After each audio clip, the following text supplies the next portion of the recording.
Kripasanam Marian ഉടമ്പടി ധ്യാനത്തിലേക്ക് നമ്മൾ ഭക്തിപൂർവ്വം പ്രവേശിക്കുകയാണ്. ഈശോയോട് നമുക്ക് ഹൃദയത്തിൽ നന്ദി പറയാം. ഒത്തിരിയേറെ മക്കളാണ് നാളിതുവരെ ആഗ്രഹിച്ച് പ്രാർത്ഥിച്ചിട്ട് ഒരു അനുകൂലമായ ദൈവത്തിൻ്റെ സാഹചര്യം ക്രമപ്പെട്ട് കിട്ടാത്തത് കാരണം ഈ ഒരു ആലയത്തിൽ എത്തിപ്പെടാൻ ഇപ്പോഴും വിഷമിച്ച് പ്രാർത്ഥിക്കുന്നത്. പക്ഷേ നമ്മളെ പ്രത്യേകമായിട്ട് ഈശോ തിരഞ്ഞെടുത്തിരിക്കുന്നത് നിമിത്തം നമ്മൾ ഈ സമയം ഈ ആലയത്തിൽ ആയിരിക്കുകയാണ്.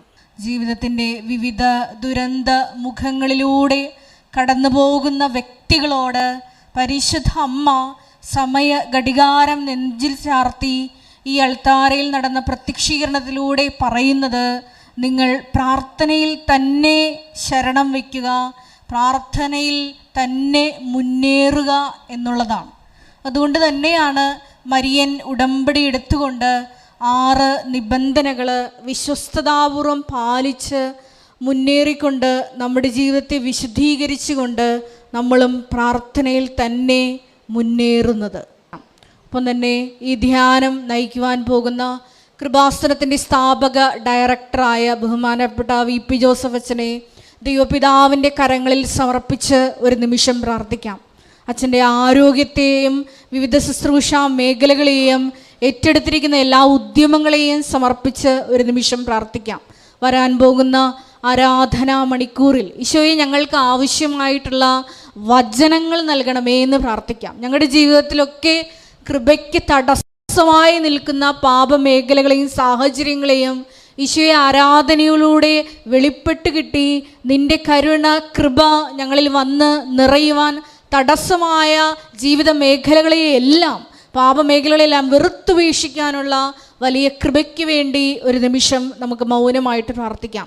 ഈശോയെ നിൻ്റെ ആത്മാവ് ഞങ്ങളിലേക്ക് വ്യാപരിക്കുവാൻ എല്ലാ സംവിധാനങ്ങളെയും ഉപകരണമാക്കണമേ എന്ന് ഒരു നിമിഷം പ്രാർത്ഥിക്കാം. ഒരിക്കൽ കൂടി 2015 മുതൽ തീർത്ഥാടക ഉടമ്പടി ഇവിടെ നിന്ന് എടുത്തിട്ട് പോയിട്ടുള്ള എല്ലാ സഹോദരങ്ങളെയും കുടുംബങ്ങളെയും അവരുടെ സ്ഥാപനങ്ങളെയും എല്ലാം, ഒപ്പം തന്നെ 2020 മുതൽ ഓൺലൈനിൽ ഉടമ്പടി എടുത്ത് പ്രാർത്ഥിക്കുന്ന ഓരോ മക്കളെയും കുടുംബങ്ങളെയും ഈ അൾത്താരയിൽ സമർപ്പിച്ചുകൊണ്ട് ഈശോയെ അവരുടെ വിധങ്ങളായ നിയോഗങ്ങളെ ഏറ്റെടുക്കണമേ എന്ന് പ്രാർത്ഥിച്ചുകൊണ്ട് മരിയൻ പ്രത്യക്ഷീകരണത്തിൻ്റെ സ്ഥിരം സാക്ഷികളാക്കി സാക്ഷ്യമാക്കി ഞങ്ങളെ ഓരോരുത്തരെയും മാറ്റണമേ എന്ന് പ്രാർത്ഥിച്ചുകൊണ്ട് ദിവ്യകാരുണ്യനാഥനെ വരവേറ്റുകൊണ്ട് നമുക്ക് ഒരു നിമിഷം ഇരുകരങ്ങളെ ഉയർത്തി ശക്തമായി സ്തുതിക്കാം. ഹല്ലേലൂയ, ഹല്ലേലൂയ, ഹല്ലേലൂയ.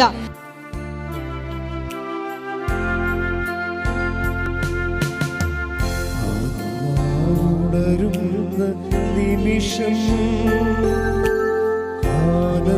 ആനന്ദദായ നിമിഷം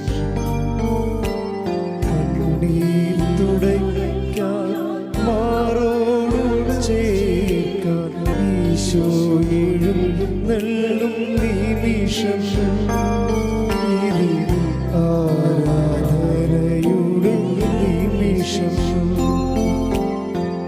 ആത്മാവുണരുന്ന നിമിഷം ആനന്ദദായ നിമിഷം കണ്ണീർ തുടയ്ക്കാൻ മാറോട്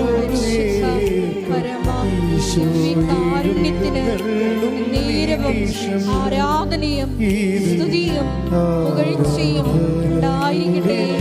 പരിശുദ്ധ പരമ ദിവ്യകാരുണ്യത്തിന് നേരവും ആരാധനയും സ്തുതിയും പുകഴ്ചയും ഉണ്ടായിരിക്കട്ടെ.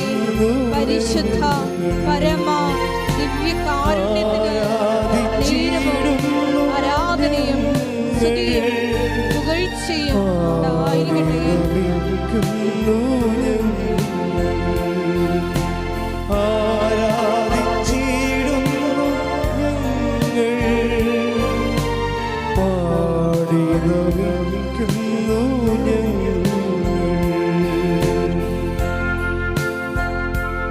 സ്തുതിച്ച് പ്രാർത്ഥിക്കാം. Hallelujah, hallelujah. മഹത്വം, മഹത്വം, ആരാധന, ആരാധന. Hallelujah, hallelujah. ഈശോയെ ഞങ്ങൾ ഞങ്ങളുടെ കുടുംബങ്ങളുടെ മേല് കരുണയോടെ നീ നോക്കണമേ എന്ന് പ്രാർത്ഥിക്കുന്നു. ഞങ്ങളുടെ ഈ ജീവിത ആവശ്യങ്ങളെ സന്ധിക്കണമേ എന്ന് പ്രാർത്ഥിക്കുന്നു. Hallelujah, hallelujah. മഹത്വം, മഹത്വം. ആരാധന, ആരാധന. ഹല്ലേലൂയ. പരിശുദ്ധ പരമദിവ്യകാരുണ്യത്തിന് എന്നേരവും ആരാധനയും സ്തുതിയും പുകഴ്ചയും ഉണ്ടായിരിക്കട്ടെ.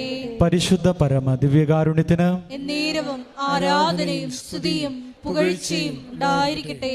പരിശുദ്ധ പരമദിവ്യകാരുണ്യത്തിന് എന്നേരവും ആരാധനയും സ്തുതിയും പുകഴ്ചയും ഉണ്ടായിരിക്കട്ടെ. ദിവ്യകാരുണ്യ തിരുസന്നിധിയിൽ ഭക്തിയോടെ നിന്നുകൊണ്ട് കൃപാസനം പ്രത്യക്ഷീകരണ മധ്യസ്ഥ പ്രാർത്ഥന നമുക്ക് ഏറ്റുചൊല്ലാം.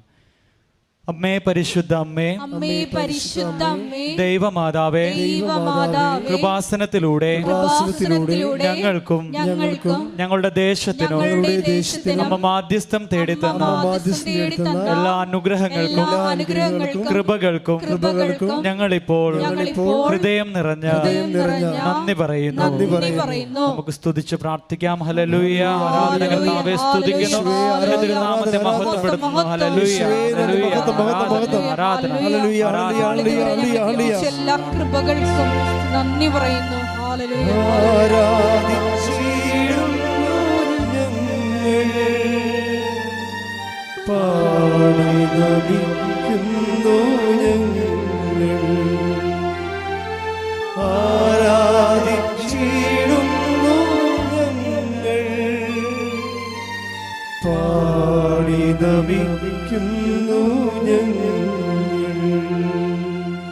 പരിശുദ്ധ പരമദിവ്യകാരുണ്യത്തിന് എന്നേരവും ആരാധനയും സ്തുതിയും പുകഴ്ചയും ഉണ്ടായിരിക്കട്ടെ. പരിശുദ്ധ പരമദിവ്യകാരുണ്യത്തിന് എന്നേരവും ആരാധനയും സ്തുതിയും പുകഴ്ചയും ഉണ്ടായിരിക്കട്ടെ. പരിശുദ്ധ പരമദിവ്യകാരുണ്യത്തിന് എന്നേരവും ആരാധനയും സ്തുതിയും പുകഴ്ചയും ഉണ്ടായിരിക്കട്ടെ. അമ്മേ പരിശുദ്ധ അമ്മേ, അമ്മേ പരിശുദ്ധ അമ്മേ, ദൈവമാതാവേ, ദൈവമാതാവേ, 2004 ഡിസംബർ 7-ാം തീയതി ഉച്ച കഴിഞ്ഞ് 2:30 കൃപാസനത്തിൽ സംഭവിച്ച അമ്മയുടെ പ്രത്യക്ഷപ്പെടലിനെ കുറിച്ച് തിരുസഭയ്ക്ക് സമർപ്പിച്ചിരിക്കുന്ന പഠനരേഖകളുടെ മേൽ വസ്തുനിഷ്ഠവും ദൈവശാസ്ത്ര വിധിപ്രകാരമുള്ളതുമായ അന്വേഷണ പഠനങ്ങൾ നടത്തി ആ പ്രത്യക്ഷപ്പെടലിലൂടെ പ്രകടമായ ദൈവമാതാവിന്റെ പ്രത്യേക കരുതലും സംരക്ഷണവും വെളിപ്പെടുത്തുന്ന പീഡിതരുടെ ആശ്വാസവും പ്രവാചകന്മാരുടെ രാജ്ഞിയും വാഗ്ദാനത്തിന്റെ പേടകവും പ്രപഞ്ച പ്രകൃതിയുടെ മാതാവുമായ പരിശുദ്ധ അമ്മയുടെ ഭക്തി തിരുസഭയിൽ കൂടുതൽ പ്രചരിച്ച് ജീവിതത്തിന്റെ ദുരിത ദുരന്ത അവസ്ഥകളിൽ അകപ്പെട്ട് കഴിയുന്ന അനേകായിരം മക്കൾക്ക് ദൈവത്തിന്റെ സാന്നിധ്യവും സന്ധിപ്പും കൂടുതൽ അനുഭവിക്കുക വഴി ആത്മീയ വിശുദ്ധിയും ദൈവശക്തിയും കൈവരിക്കുവാൻ ഞങ്ങളുടെ കുടുംബങ്ങളെ ഇടയാക്കണമേ. നമുക്ക് സ്തുതിച്ച് പ്രാർത്ഥിക്കാം. ഹല്ലേലൂയ. ആരാധന കർത്താവേ സ്തുതിക്കുന്നതിന് നാമത്തിൽ പുകഴ്ചയും ഉണ്ടായിരിക്കണേ. ഹല്ലേലൂയ, ഹല്ലേലൂയ, ഹല്ലേലൂയ. പ്രാർത്ഥിക്കുന്ന ഞങ്ങളുടെ കുടുംബങ്ങളെ വിശുദ്ധീകരിക്കണമേ എന്ന് പ്രാർത്ഥിക്കുന്നു.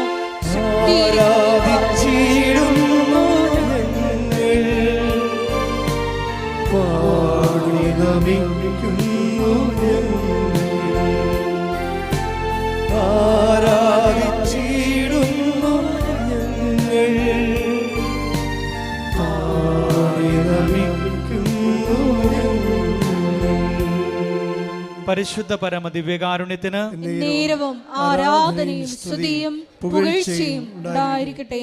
പരിശുദ്ധ പരമദിവ്യകാരുണ്യത്തിന് നേരവും ആരാധനയും സ്തുതിയും പുകഴ്ചയും ഉണ്ടായിരിക്കട്ടെ. പരിശുദ്ധ പരമദിവ്യകാരുണ്യത്തിന് നേരവും ആരാധനയും സ്തുതിയും പുകഴ്ചയും ഉണ്ടായിരിക്കട്ടെ. അമ്മേ പരിശുദ്ധ അമ്മേ, അമ്മേ പരിശുദ്ധ അമ്മേ, ഭൂസ്വർലോകങ്ങളുടെ ഭൂസ്വർലോകങ്ങളുടെ രാജ്ഞിയായ അങ്ങയ്ക്ക് ഭൗമ സംരക്ഷണത്തിനായി പ്രപഞ്ച പ്രകൃതിയെ തന്നെ തിരുസഭ പ്രതിഷ്ഠിക്കുവാൻ ഈ പ്രത്യക്ഷീകരണം വഴി ഇടയാക്കണമേ. പരിശുദ്ധ അമ്മേ, ജപമാല മാതാവേ, സകല കൃപാസന പ്രാർത്ഥനകളോടും ചേർത്ത് ഞങ്ങളിപ്പോൾ പ്രാർത്ഥിക്കുന്നു ഈ കുടുംബത്തിന്റെ പ്രത്യേക നിയോഗങ്ങളും മൗനമായി നിന്നുകൊണ്ട് നമ്മളുടെ ഓരോരുത്തരുടെയും വ്യക്തിപരമായിട്ടുള്ള നിയോഗങ്ങൾ പരിശുദ്ധ അമ്മയുടെ മധ്യസ്ഥം വഴി ദിവ്യകാരുണ്യ സന്നിധിയിൽ നമുക്ക് സമർപ്പിച്ച് പ്രാർത്ഥിക്കാം.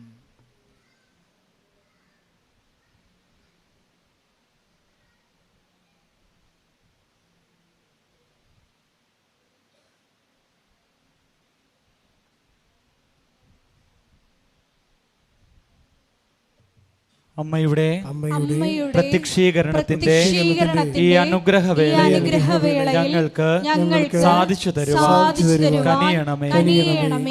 ആമേൻ. നമുക്ക് സ്തുതിച്ച് പ്രാർത്ഥിക്കാം. ഹല്ലേലൂയ, ഹല്ലേലൂയ, ഹല്ലേലൂയ. മഹത്വം, ആരാധന, ആരാധന. ഹല്ലേലൂയ. യേശുവേ നന്ദി, യേശുവേ ആരാധന. Hallelujah, hallelujah. മഹത്വം, മഹത്വം, ആരാധന, ആരാധന. ഹല്ലേലൂയ.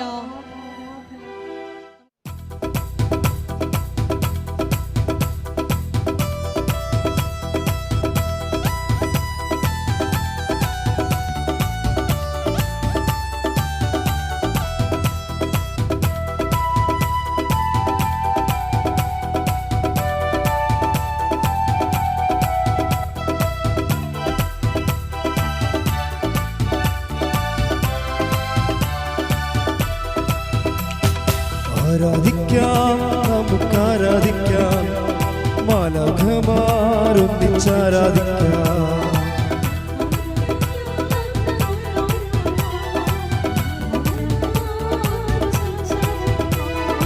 ആരാധിക്കാം, നമുക്കാരാധിക്കാം, ആത്മാവിൻ ശക്തിയോടെ ആരാധിക്കാം.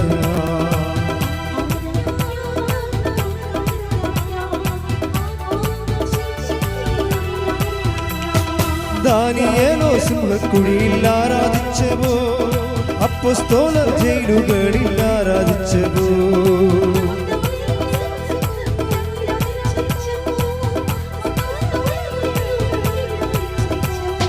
ദൈവജനം രക്തം ചിന്തി ആരാധിച്ചവോ, കഷ്ടതയിൽ ഞങ്ങളങ്ങേ ആരാധിക്കുന്നു.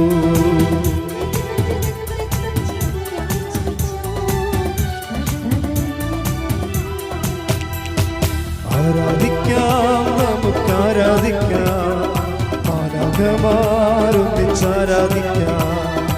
ആരാധിക്കാം, നമുക്കാരാധിക്കാം, ആത്മാവിൻ ശക്തിയോടെ ആരാധിക്കാം. പ്രാർത്ഥിക്കാം. Hallelujah, hallelujah. മഹത്വം, മഹത്വം. ഒരിക്കൽ കൂടി ഈ ധ്യാനം നയിക്കുവാൻ പോകുന്ന ബഹുമാനപ്പെട്ട വി.പി. ജോസഫ് അച്ഛനെ ഈ അൽത്താരയിൽ സമർപ്പിച്ച് പ്രാർത്ഥിക്കുന്നു. ഞങ്ങൾക്ക് ആവശ്യമായിട്ടുള്ള വചനം നൽകണമേ എന്ന് ഞാൻ പ്രാർത്ഥിക്കുന്നു. വചനത്താൽ ഞങ്ങളെ വിശുദ്ധീകരിക്കണമേ എന്ന് പ്രാർത്ഥിക്കുന്നു. ശക്തീകരിക്കണമേ എന്ന് പ്രാർത്ഥിക്കുന്നു. വഴി നടക്കണമേ എന്ന് പ്രാർത്ഥിക്കുന്നു. ആത്മാവിൽ ധന്യരാക്കണമേ എന്ന് പ്രാർത്ഥിക്കുന്നു. Hallelujah, hallelujah. മഹത്വം, മഹത്വം. ആരാധന, ആരാധന. ഹല്ലേലൂയ, ഹല്ലേലൂയ, ഹല്ലേലൂയ.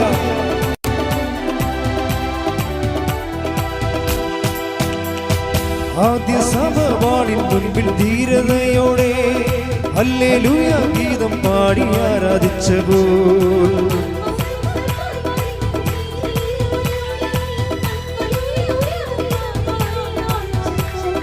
യേശുവിനായി ലോകത്തിൽ മരണം വന്നാലും ഹല്ലേലൂയ ഗീതം പാടി ആരാധിക്കുമേ.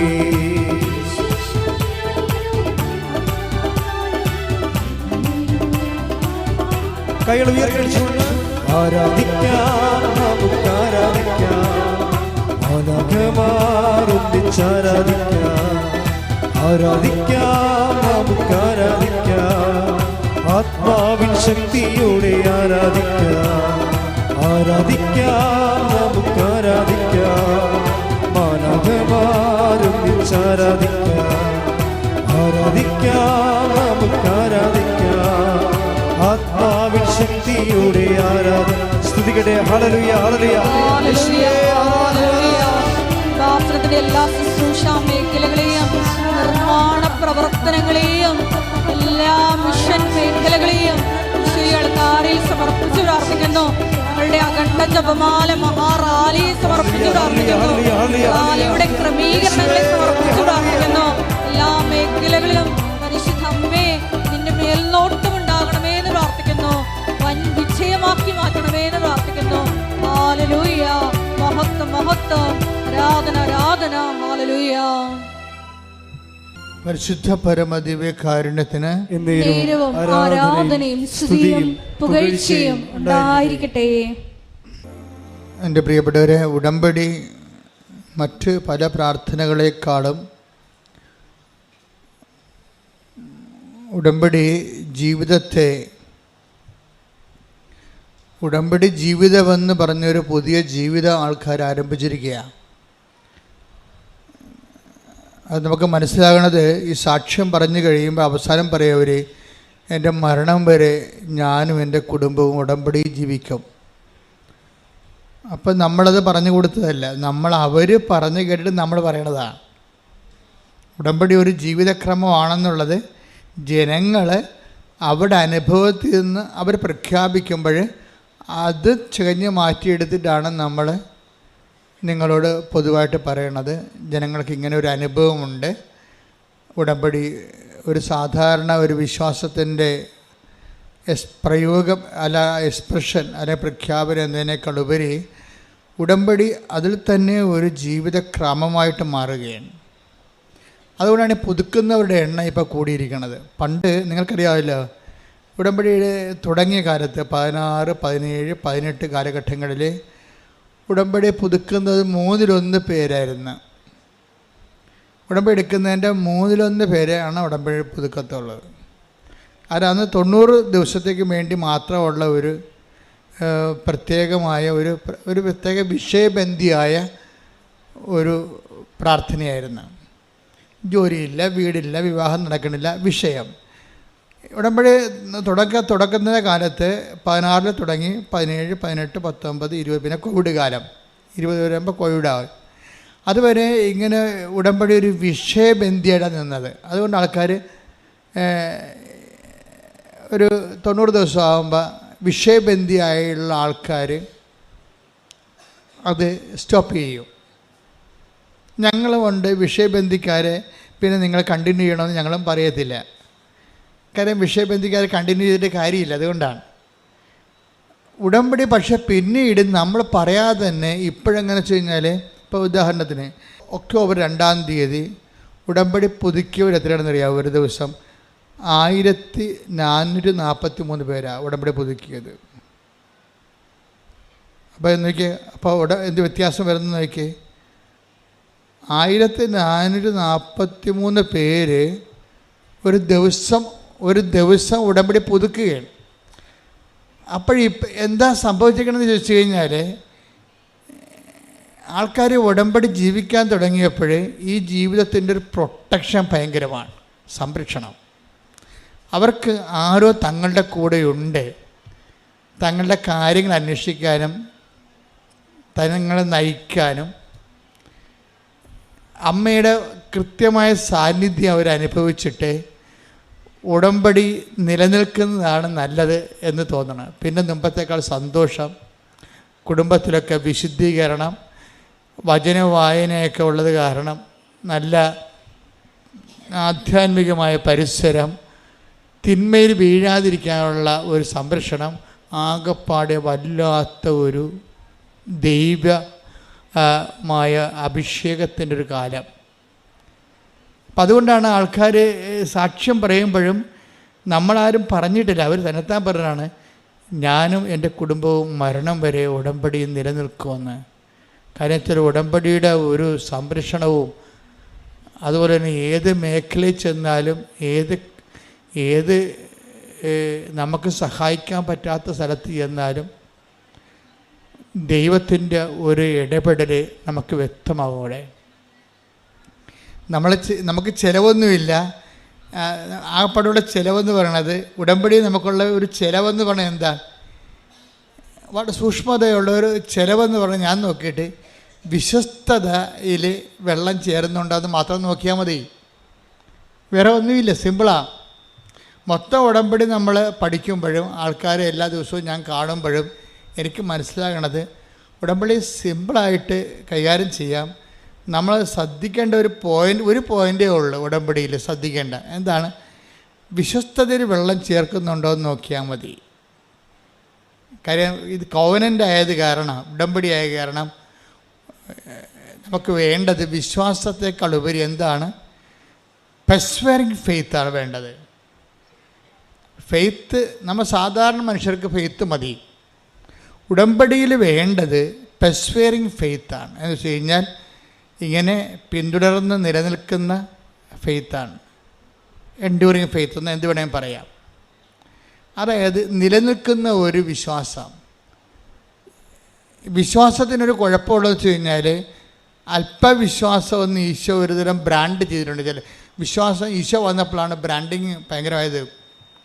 പണ്ട് എല്ലാം വിശ്വാസമാണെന്ന് പറഞ്ഞ ആൾക്കാർ ഇരിക്കുകയായിരുന്നു. യഹൂദന്മാർക്ക് അങ്ങനെ ഒരു ധാരണയായിരുന്നു, വിശ്വാസം എല്ലാം വിശ്വാസമാണെന്ന്. ഈശോ വന്നപ്പോൾ വിശ്വാസത്തിൻ്റെ ഗ്രേഡ് ബ്രാൻഡ് ചെയ്ത്, എന്നിട്ട് ഈശോ പറഞ്ഞു, അല്പവിശ്വാസി, നീ സംശയിച്ചത് എന്തിന്? അപ്പോൾ വലിയ അടുത്തുള്ള അരുമ ശിഷ്യനാണ്. അവൻ്റെ കയ്യിൽ നിന്ന് കൈവിട്ടു പോയി. ഒരു നിമിഷം അവൻ സംശയിച്ചു പോയി. അപ്പോൾ ഉടനെ അടുത്ത് നിൽക്കുന്നത് ആരാണ് എന്ന് മറന്നുപോയി. ക്രിസ്തുവിനേക്കാളുപരി കടലിനെ കണ്ട് അവൻ പേടിച്ചു പോയി. അപ്പോൾ ക്രിസ്തു നിൽക്കുന്ന കാര്യം മറന്നിട്ട് അവൻ്റെ അനുഭവം കാരണം അവൻ പെട്ടെന്ന് സംശയിച്ചു പോയപ്പോൾ അവൻ താഴേക്ക് പോയി. അപ്പോഴാണ് കൈ നീട്ടിക്കൊണ്ട് കർത്താവ് പറയുന്നത്, അല്പവിശ്വാസി. That means short time faith. Short time faith എന്ന് വെച്ച് കഴിഞ്ഞാൽ ആൾക്കാരുടെ കൂട്ടത്തിലുള്ള ഒരു ബ്രാൻഡഡ് ഫെയ്ത്താണ് ഷോർട്ട് ടൈം ഫെയ്ത്ത്. എന്ന് വെച്ച് കഴിഞ്ഞാൽ കുറച്ച് കാലത്തേക്ക് വിശ്വസിക്കുന്നു. വചനത്തെ പ്രതി ക്ലേശവും സങ്കടങ്ങളും ഉണ്ടാകുമ്പോൾ അവൻ വിട്ടുപോകുന്നു. Take the word of God. അതായത് 13:21 വചനം കേട്ടിട്ട് ഉടനെ സസന്തോഷം സ്വീകരിക്കുകയും തന്നിൽ വേരില്ലാത്തതിനാൽ അല്പനേരം മാത്രം നിലനിന്നിട്ട് വചനത്തെ പ്രതി ക്ലേശവും പീഡയും ഉണ്ടാകുമ്പോൾ തൽക്ഷണം വീണു പോവുകയും ചെയ്യുന്നവനാണ് പാറമേൽ വീണ വിത്ത്. ഇതാണ് അല്പനേരം. എന്താണ് അല്പവിശ്വാസി എന്ന് വെച്ച് കഴിഞ്ഞാൽ ഇത് കണക്ട് ചെയ്യണത് പത്രോസിൻ്റെ കടലിൽ മുങ്ങിത്താഴുന്നതുമായിട്ട് ബന്ധപ്പെട്ടതാണ്. കാര്യം ഈശോ എന്താ പറഞ്ഞത്?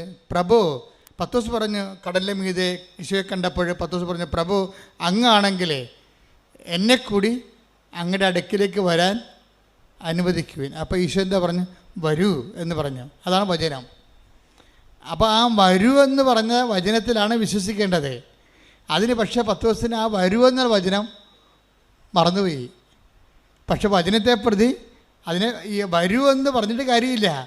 അതിനെ പ്രതിയുള്ള കുറച്ച് ക്ലേശങ്ങളുണ്ട്. ആ വരൂ എന്ന് പറഞ്ഞാൽ എളുപ്പമല്ല. Take the bird.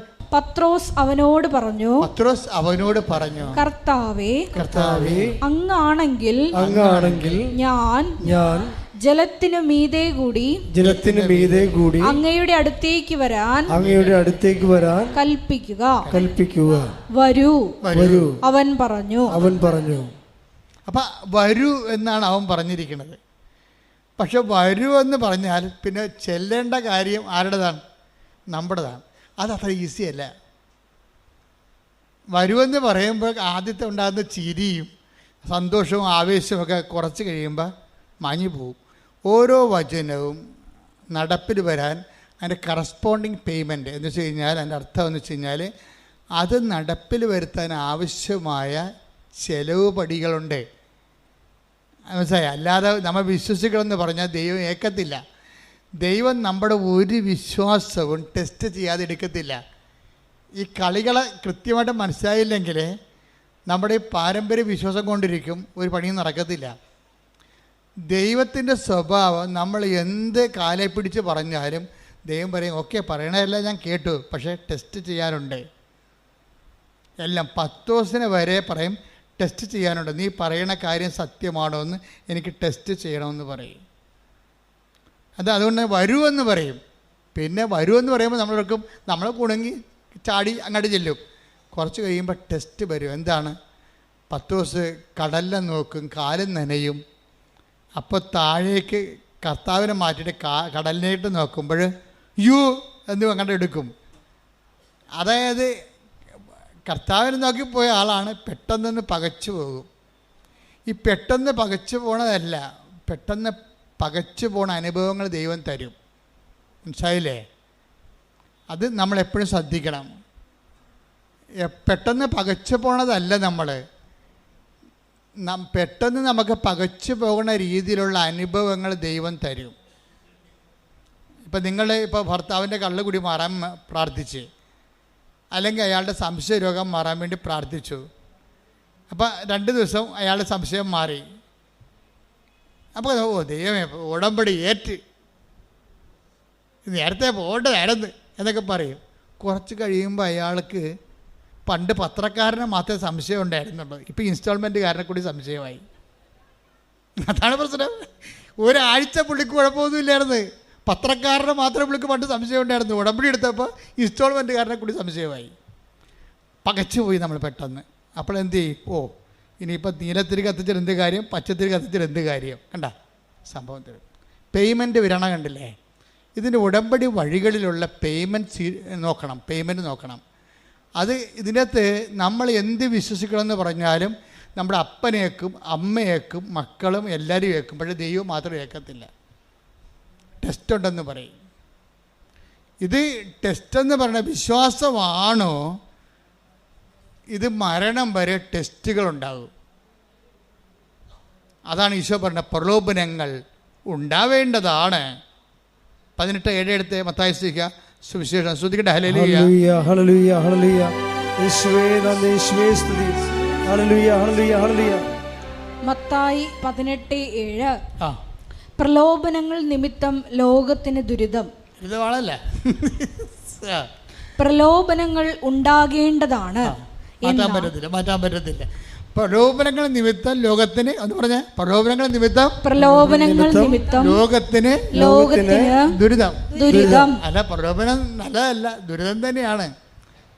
അതിതുപോലെ ഇടയ്ക്കേടെ നമ്മൾ അപ്രതീക്ഷിതമായിട്ട് നമ്മൾ വിചാരിക്കുമ്പോൾ, ഉടമ്പടി എടുക്കുമ്പോൾ, ഉടമ്പടി ജീവിക്കുമ്പോൾ നമ്മൾ പ്രതീക്ഷിക്കുന്ന ഒരു പ്രതീക്ഷ ഉണ്ടല്ലോ, ഈ പ്രതീക്ഷ ചില സമയത്ത് നേരെ കടകവിരുദ്ധമായിട്ട് സംഭവിക്കും. ഇതാണ് പ്രലോഭനം എന്ന് പറയുന്നത്.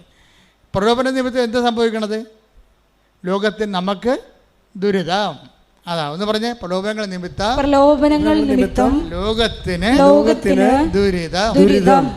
പ്രലോഭനങ്ങൾ ഉണ്ടാകേണ്ടതാണ്. അയ്യോ, ഇത് കണ്ട, ഇത് ഇൻഡിസ്പെൻസിബിൾ ആണ്. അതായത് അച്ഛനായാലും കത്തനായാലും കപ്പേരായാലും കർദിനാളായാലും സംഭവം മാറ്റാൻ പറ്റത്തില്ല. എന്താ കാര്യം? ഇതുള്ളതാണ്. ഇതിൻ്റെ ഈ ഫെയ്ത്ത് പാക്കേജിൻ്റെ കൂടെ ഉള്ളതാണ് ടെസ്റ്റ്. പ്രലോഭനം എന്നത് ടെസ്റ്റ്. കാര്യം നമ്മളുടെ വിശ്വാസം എന്ന് പറഞ്ഞാൽ ടെസ്റ്റ് ചെയ്യട്ടെന്ന് പറയുന്നത് ടെസ്റ്റ് ചെയ്യാതെ എടുക്കത്തില്ല. അതിന് ചിലപ്പോൾ അതിനെ പറ്റിയിട്ടുള്ള ടെസ്റ്റ് ചെയ്യാൻ പറ്റിയിട്ടുള്ള പല തരത്തിലുള്ള ഗെയിംസ് തരും നമ്മൾ ടെസ്റ്റ് ചെയ്യാൻ പറ്റിയ, അല്ലെങ്കിൽ പ്രോബ്ലംസ് തരും. നമുക്ക് അധ്യാത്മിക വരുമ്പോൾ അത് പ്രോബ്ലമാണ് വരണത്. പ്രശ്നങ്ങൾ തരും ടെസ്റ്റ് ചെയ്യാൻ പറ്റിയ. ഈ പ്രശ്നത്തിൽ ഇപ്പം ഈ ദിവസങ്ങളിൽ ഒരു സാക്ഷ്യം ഉണ്ടായി. ഒരു കായംകുളത്തുകാരാണ് സാക്ഷ്യം പറഞ്ഞിരിക്കുന്നത്. പുള്ളിക്കാരൻ്റെ സാക്ഷ്യം ഭയങ്കര രസമാണ്. പുള്ളിക്കാരനും വൈഫും ആണ് വിഷയം. എന്ന് കഴിഞ്ഞാൽ അവർക്ക് 8 കൊല്ലമായി അവർ കല്യാണം കഴിച്ചിട്ട് ഇതുവരെക്കും മക്കളില്ല. ഞാൻ കത്തോലിക്കനൊക്കെയാണ്, പക്ഷേ എനിക്ക് വിശ്വാസമൊന്നുമില്ല എന്ന് പറയും. എന്തൊരു കഷ്ടമാണല്ലേ, എന്തൊരു കഷ്ടമെന്ന് വെച്ചാൽ വല്ലാത്ത കഷ്ടമാണ്.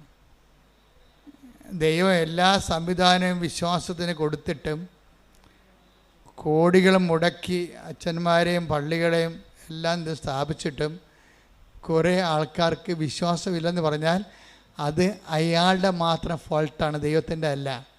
ദൈവം എല്ലാ സാഹചര്യവും ഉണ്ടാക്കിയിട്ടുണ്ട്. അയാളുടെ സാഹചര്യത്തിനും വേണ്ടിയോ അല്ലെങ്കിൽ മറ്റുള്ള മുമ്പിൽ കേമത്വം നടിക്കാനോ അത് സ്വന്തമായിട്ട് എടുത്തിട്ടുള്ള കാര്യങ്ങളാണത്. അതിൻ്റെ അകത്ത് ആർക്കും പങ്കില്ല. കാര്യം ദൈവം ഇപ്പം ഞങ്ങളെപ്പോലെയുള്ള ഒരു ഫുൾ ടൈമേഴ്സാണ്. ഒരു സഭയിലും കാണത്തില്ല ഫുൾ ടൈമേഴ്സ്. കാത്തലിക് പ്രീസ്റ്റ് ഞങ്ങൾ ഫുൾ ടൈമേഴ്സാണ്, സിസ്റ്റേഴ്സും ഫുൾ ടൈമറാണ്. ഈ ഒരു വിശ്വാസത്തിന് വേണ്ടി ജീവിതം വീട്ടിൽ നിന്ന് ഇറങ്ങി പോകുന്ന ആൾക്കാരാണ്. വീട്ടിൽ നിന്ന് ഇറങ്ങി ഒരു ജന്മം മൊത്തം പോയി പഠിച്ച് തിരിച്ച് നിങ്ങളടുത്ത് വരുമ്പോൾ സഭയുടെ ചിട്ടവട്ടങ്ങൾ ബിഷപ്പൊക്കെ എന്നാ പറയണമെന്ന് കേട്ടിട്ട് അതനുസരിച്ച് അനുദിനം ജീവിക്കുന്ന ആൾക്കാരാണ്. ഞങ്ങളുടെ ഇടയിൽ ആർക്കെങ്കിലുമൊക്കെ എന്തെങ്കിലും ഷോർട്ട് കമ്മീസ് വല്ലപ്പോൾ ഉണ്ടാകും. അത് 100-ൽ ഒരാൾക്കാർ 1000-ൽ ഒരാൾക്കാരുണ്ടാവും. അത് കുറച്ച് കഴിയുമ്പോൾ അവർ തിരുത്തും. അത് മനുഷ്യന്മാരായ ചിലപ്പോൾ തെറ്റൊക്കെ വരും, അതൊക്കെ തിരുത്തും. പക്ഷേ എന്നാലും ആ ലൈഫ് കമ്മിറ്റ്മെൻ്റ് എന്ന് പറയുന്നത് നിങ്ങൾക്കറിയാമല്ലോ, ഒരു സ്ഥലത്ത് ഒരു ജീവിത രീതി ഒരാഴ്ച 1 മാസം നമ്മൾ അനുവർത്തിക്കുമ്പോൾ തന്നെ മനസ്സിലാവും എന്ത് പാടാണെന്ന്. അപ്പോൾ ഇത്രയും സംവിധാനങ്ങൾ ദൈവം നിങ്ങൾക്ക് ഉണ്ടാക്കി ഇട്ടിട്ട് അവനൊരു വിശ്വാസത്തിൻ്റെ കുടുംബത്തിൽ ജനിച്ചിട്ട് അവന് വിശ്വാസമില്ല എന്ന് പറഞ്ഞാൽ അത് അയാളുടെ മാത്രം ഉത്തരവാദിത്വമാണ്, വേറെ ആരും എൻ്റെ അടുത്ത് ബാധകമല്ല. പുള്ളി അതിന് പറഞ്ഞ ന്യായം എന്ന് വെച്ച് കഴിഞ്ഞാൽ പുള്ളി പറഞ്ഞ ഇതാണ്: എനിക്ക് ശാസ്ത്രമാണ് വിശ്വാസം എന്നാണ്, ദൈവമല്ല. ഞാൻ എല്ലാം ശാസ്ത്രത്തിനെയാണ് അടിസ്ഥാനപ്പെടുത്തിയിരിക്കുന്നത്. അതുകൊണ്ട് ഇങ്ങനെയുള്ള സ്ഥലത്തൊക്കെ വരുമ്പോൾ ഞാൻ എന്ത് ചെയ്യുന്നറിയാവോ, ഈ തിരക്ക് കണ്ടിട്ട് അവളുടെ തലക്ക് അസുഖമായിട്ടാണ് ഇവിടെ അവളെന്നെ വലിച്ചുകൊണ്ട് ഇവിടെ കൊണ്ടുവന്നത്. മക്കളില്ല, എന്നിട്ടും തോന്നിയ ദിവസം പറഞ്ഞുകൊണ്ടിരിക്കുകയാണ്. എന്തൊരു കഷ്ടമാണ് മനുഷ്യൻ്റെ കാര്യം. 8 വർഷമായിട്ട് മക്കളില്ല, എന്നിട്ടും ഇവിടെ കൊണ്ടുവന്ന് ഭാര്യനെ തോന്നിയ ദിവസം പറഞ്ഞുകൊണ്ടിരിക്കുകയാണ്. എന്നിട്ട് അവസാനം ഇതിവിടെ വന്നിട്ട് നോക്കിയിരുന്ന് ഭാര്യ പ്രാർത്ഥിച്ചെന്ന് തോന്നുന്നു. ഉടമ്പടിയൊന്നും എടുത്തില്ല, പോയി. രണ്ടും കൂടി ഉടമ്പെടുക്കാതെ പോയി ഇവൾ ഈ തിരക്കിൽ ഈ ഭാര്യയും ഭർത്താവിനെ ഈ തിരക്കിലോട്ട് കൊണ്ടുവന്ന കാരണം അത് പറയണേ, ഞാൻ ഓട്ടോറിക്ഷ പോലും പിടിക്കാതെ അവളെ നടത്തിച്ച് കൊണ്ടുപോയെന്ന് ഇവിടെ കലവൂർ വരെ. അതെല്ലാം കഴിഞ്ഞ് വീട്ടിൽ പോയി കഴിഞ്ഞിട്ടും മക്കളെ വേണമെന്നുള്ള ആഗ്രഹം ഭാര്യയ്ക്കുണ്ട്. ഭാര്യയ്ക്ക് വിശ്വാസമുണ്ട് അവളെ. പക്ഷേ ഈ മനുഷ്യനെ വിശ്വാസമില്ലാത്ത ആളെയും ചോന്നുകൊണ്ട് പോയാൽ വിശ്വാസം ഉള്ളവരുടെ വിശ്വാസം കൂടി പോകും. അത് കാരണം അവളെന്ത് ചെയ്യുന്നറിയാമോ, ഈ മനുഷ്യനെ ഇട്ടും ഒരു അനുഭവം കിട്ടിയല്ല, അത് കാരണം ഒളിച്ചും പാത്തും അവിടെ നിന്ന് ഉണ്ടയിട്ട് വീട്ടിൽ നിന്ന് വേറെ ഒരു ദിവസം ഒറ്റയ്ക്ക് വന്ന് ഉടമ്പടി എടുത്ത്. അപ്പോൾ അവൾക്ക് പേയ്മെൻ്റ് ആയില്ല. അതാണ് ഞാൻ പേയ്മെൻ്റ് എന്ന് പറയണത്. ഭർത്താവ് ഇവിടെ വന്ന് നോക്കിയിട്ടും തന്നെ വലിച്ച് ഇഴച്ച് വീട്ടിൽ കൊണ്ടുപോയിട്ടും പിന്നെ അവളെ ഒറ്റയ്ക്ക് വന്ന് ഉടമ്പടി എടുത്ത് നിങ്ങൾക്കറിയാമല്ല, അമ്മ സത്യമല്ലേ, ദൈവം സത്യമാകുന്ന പോലെ തന്നെ.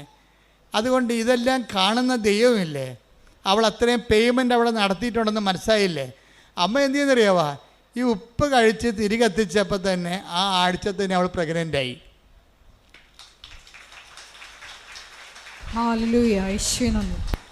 ആഴ്ച പ്രഗ്നൻ്റായി. അപ്പം ഭർത്താവിന് വിശ്വാസമായി. കാര്യം എന്താണ്, ഇയാൾ ശാസ്ത്രം പറഞ്ഞിരുന്നിട്ട് IVF-ഉം പല പരിപാടിയൊക്കെ ചെയ്തില്ല അങ്ങേര്, എന്നിട്ട് ഒന്നും നടന്നില്ലല്ലോ.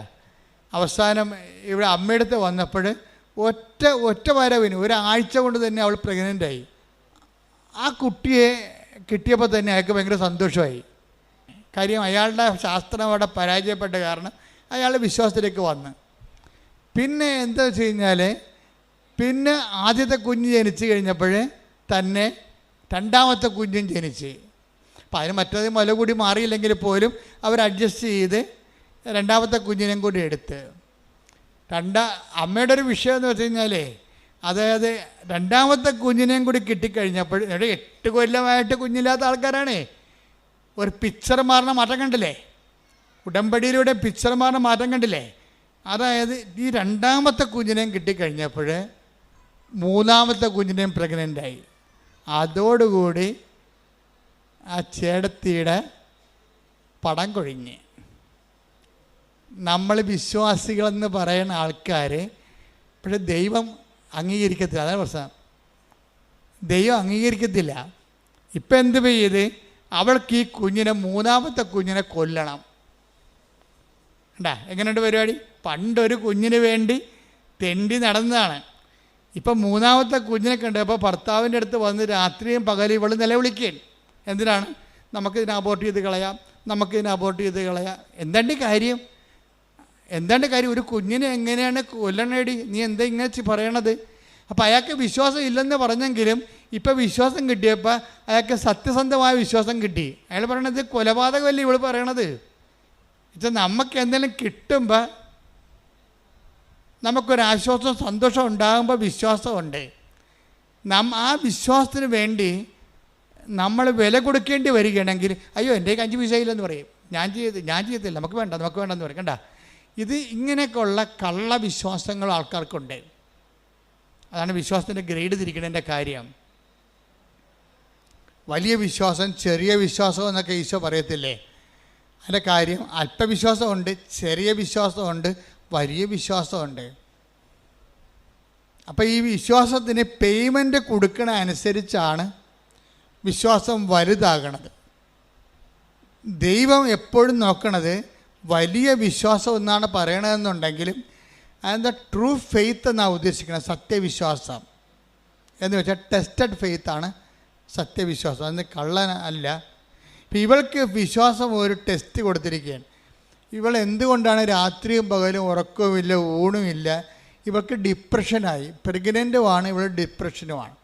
ഇവളെ കൊണ്ട് സൈക്കാട്രി കാണിക്കേണ്ടി വന്ന അവസാനം. ഭർത്താവിനാണെങ്കിൽ കുഞ്ഞിനെ കൊല്ലാൻ താല്പര്യമില്ല, ഇവളാണെങ്കിൽ കുഞ്ഞിനെ കൊന്നേ മതിയാകത്തുള്ളൂ. എന്നാടി കാര്യം എന്ന് പറയുമ്പം ആൾക്കാരൊക്കെ കളിയാക്കണം എന്നാണ് കാര്യം. കണ്ട നോക്കിയേ. അപ്പോൾ ദൈവം അവിടെ ഇല്ല. ഇപ്പം ആരാ വന്നിരിക്കുന്നത്? ദൈവമായിട്ട് ആൾക്കാർ വന്നിരിക്കുകയാണ്. ഈ സായിപ്പിനെ കാണുമ്പോൾ കവാത്ത മറക്കുകയും ചെയ്യുന്ന പരിപാടി നമ്മുടെ കയ്യിലുണ്ടെന്ന് ഈശോയ്ക്ക് അറിയാം. അതുകൊണ്ട് ടെസ്റ്റ് ചെയ്യണ പലപ്പോഴും ഒരു സൊസൈറ്റിനെ വെച്ചുകൊണ്ടാണ് ടെസ്റ്റ് ചെയ്യത്തുള്ളൂ. രഹസ്യമായിട്ടുള്ള പരിപാടിയൊന്നുമില്ല. രഹസ്യത്തിൽ അനുഗ്രഹം അടിച്ചു മാറ്റിയിട്ട് സാക്ഷ്യം പറയാൻ പോകാമെന്ന് പറഞ്ഞിരിക്കല്ലേ? പോതില്ല. ഓന്തോടിയ വെയിൽ വരെ, ചെമ്മീൻ ചാടിയ ചട്ടി വരെ നീ തിരിച്ചു വരേണ്ടി വരും. ദൈവത്തിനെ പറ്റിച്ചിട്ട് അനുഗ്രഹം അടിച്ചു മാറ്റിയിട്ട് ആരോടും അറിയാതെ തൻ്റെ കേമത്തമാണെന്ന് പറഞ്ഞുകൊണ്ട് ഇരുന്ന എൻ്റെ പൊന്നു മകനെ മകളെ, ഇവിടെ തന്നെ നീ വരേണ്ടി വരും. വന്നു കഴിഞ്ഞാൽ ഒറ്റ നടക്കി സംഭവം പോകത്തില്ല. എന്താ കാര്യം? നീ ഫ്രോഡാണെന്ന് ദൈവത്തിന് ആദ്യമേ മനസ്സിലായതാണ്. ഒരിക്കലും നമ്മളോർക്കുക, നിങ്ങൾക്ക് ഭർത്താവിനെ പറ്റിക്കുക, നാട്ടുകാരെ പറ്റിക്കുക, അയൽവാസികളെ പറ്റിക്കുക, ദൈവത്തിനെ പറ്റിച്ചാൽ ആ അവിടെ കിടക്കും. ഈ ഗർഭിണികളൊക്കെ 9-ാം മാസം 6-ാം മാസം ആകുമ്പോഴൊക്കെ മൂത്ത പിള്ളേരുണ്ടെങ്കിൽ അമ്മൂമ്മ പറയത്തില്ലേ, എടി കുഞ്ഞ അമ്മയുടെ ചെല്ലല്ലോ, എന്താ ഈ കൊച്ചിന് അകം കൊണ്ട് വയറായിട്ട് വല്ല മാന്തിയിട്ടുണ്ടെങ്കിൽ ആ ഗർഭിണിയുടെ വയറിൻ്റെ കൊച്ചു മാന്തി നഖത്തിൻ്റെ പാട് അങ്ങനെ തന്നെ മരണം വരെ കിടക്കും. എന്താണ്? ശരീരം ലൂസ് ചെയ്തിരിക്കണല്ലേ? ശരീരം ഇളമക്കൊണ്ടിരിക്കുന്ന സമയത്ത് നമ്മളൊരു പാടിട്ടാൽ മതി, അവിടെ കിടക്കും അത്. അതുപോലെ തന്നെ ദൈവത്തിനായിട്ടൊരു പണി കൊടുത്താൽ ആ പാടങ്ങനെ കിടക്കും. ഞാൻ ഇസ്രയേലിൽ ചെന്നപ്പോഴേ, കഴിഞ്ഞ ദിവസം നമ്മൾ ഇസ്രയേലിൻ്റെ ഇത്രയും യുദ്ധം ഉണ്ടെങ്കിലും കർത്താവ് നമ്മളവിടെ ധ്യാനിപ്പിക്കാൻ വിളിച്ചായിരുന്നു. ഞാനിപ്പോൾ കഴിഞ്ഞ ആഴ്ച ഈ സമയത്ത് ജെറുസലേമിൽ ധ്യാനിപ്പിച്ചുകൊണ്ടിരിക്കുകയാണ്. അപ്പം ജെറുസലേമിൽ ഞാൻ ചെല്ലുമ്പോൾ തന്നെ മലയാളികൾ എത്രയോ 100 കണക്കിന് മലയാളികളാണ് വരുന്നത്. അപ്പം ഞാൻ അവരെല്ലാവരോടും ധ്യാനത്തിൻ്റെ സമയത്ത് പറഞ്ഞു, അതായത് നമ്മൾക്ക് സമയത്ത് ഇപ്പം നിങ്ങൾ തന്നെ ഇവിടെ ഇസ്രയേലിലുള്ളവർ നിങ്ങളിപ്പോൾ പെട്ടെന്ന് ചിന്തിക്കുകയാണ്, ഇവിടെ എനിക്ക് ഭർത്താവിനെ കൊണ്ടുവരാൻ പറ്റത്തില്ലല്ലോ, മക്കളുമായിട്ട് വന്ന് കുടുംബമായിട്ട് ജീവിക്കാൻ പറ്റത്തില്ലല്ലോ, ന്യൂസിലൻഡിൽ പോയാൽ പറ്റുമല്ലോ എന്ന് പറഞ്ഞ് നിങ്ങൾ കെട്ടിയെടുത്ത് ന്യൂസിലൻഡിലേക്ക് പോകാം. അപ്പം അങ്ങനെ ന്യൂസിലൻഡിലേക്ക് പോകാൻ കൊണ്ട് കൈപൊക്കാൻ പറഞ്ഞപ്പോൾ കുറേ എണ്ണം കൈപൊക്കി. ഞാൻ പറഞ്ഞു, രണ്ടാമതൊന്നും ചിന്തിക്കണേ, ഇവിടുന്ന് ചാടറാകുമ്പോൾ ഒന്ന് ചിന്തിക്കണം. എന്താ കാര്യം എന്ന് വെച്ച് കഴിഞ്ഞാൽ എല്ലായിടത്തും എല്ലാ നിയമങ്ങളും എപ്പോഴും മാറിക്കൊണ്ടിരിക്കും. അതെനിക്ക് ജെറുസലേമിൽ ചെന്നപ്പോൾ കർത്താവ് എനിക്കൊരു ഐഡിയ തന്ന്, നിയമം ഇങ്ങനെ ചാടാൻ കുറച്ച് നിപ്പുണ്ട്, നിയമങ്ങൾ മാറിയാൽ അവിടെയും ഇല്ല ഇവിടെയും ഇല്ലാത്ത രീതിയിൽ വരും. അതുകൊണ്ട് ഇപ്പം ഞാൻ പറഞ്ഞു, കൈവൊക്കെ അണ്ണന്മാരെല്ലാം പ്രാർത്ഥിക്കുക, കുറച്ച് പ്രാർത്ഥിച്ചിട്ട്. അപ്പോൾ എൻ്റെ കൂടെ ഒരു 10 ആ സമയത്ത് പള്ളിയല്ലായിരുന്നു, പൊതുവെ സാക്രിസ്റ്റി കുറച്ച് പേരെ ഉണ്ടായുള്ളൂ. ആ സമയത്ത് എൻ്റെ മനസ്സിൽ സംഭവം വന്നത് കാര്യം. അപ്പോഴേ ഇതോടുകൂടി ആൾക്കാർക്കൊരു വെളിവായി. എന്താ കാര്യം വെച്ച് കഴിഞ്ഞാൽ ഇങ്ങനെ ചിന്തിച്ച്, അതായത് ഒരു തെറ്റായ തീരുമാനം ഉണ്ടായാൽ മതി, പ്രൊട്ടക്ഷൻ ഇല്ലെങ്കിൽ പണി കിട്ടും. എന്ന് വെച്ച് കഴിഞ്ഞാൽ നിങ്ങളെപ്പോഴെങ്കിലും ദൈവത്തിന് കൊടുക്കേണ്ട മഹത്വം ദൈവത്തിന് കൊടുക്കാതെ സ്വന്തം ഗമയാണെന്ന് വിചാരിക്കുകയോ അല്ലെങ്കിൽ നിങ്ങളുടെ ബന്ധുക്കൾക്കോ പണത്തിനോ പാർട്ടിക്കോ പറമ്പിനോ പൊന്നിനോ അതിന് ദൈവത്തിന് പകരം വെച്ചിട്ടുണ്ടെങ്കിൽ ഈ പാടിങ്ങനെ കിടക്കും. ഒറ്റടക്ക് പോകത്തില്ല ഈ സംഭവം. ഇത് എക്സിറ്റ് അടിച്ച് പോയിട്ടുണ്ടെങ്കിൽ ഏത് രാജ്യത്ത് പോലെ നിങ്ങൾ എക്സിറ്റ് ആകും കമ്പ്യൂട്ടർ നോക്കുമ്പോൾ.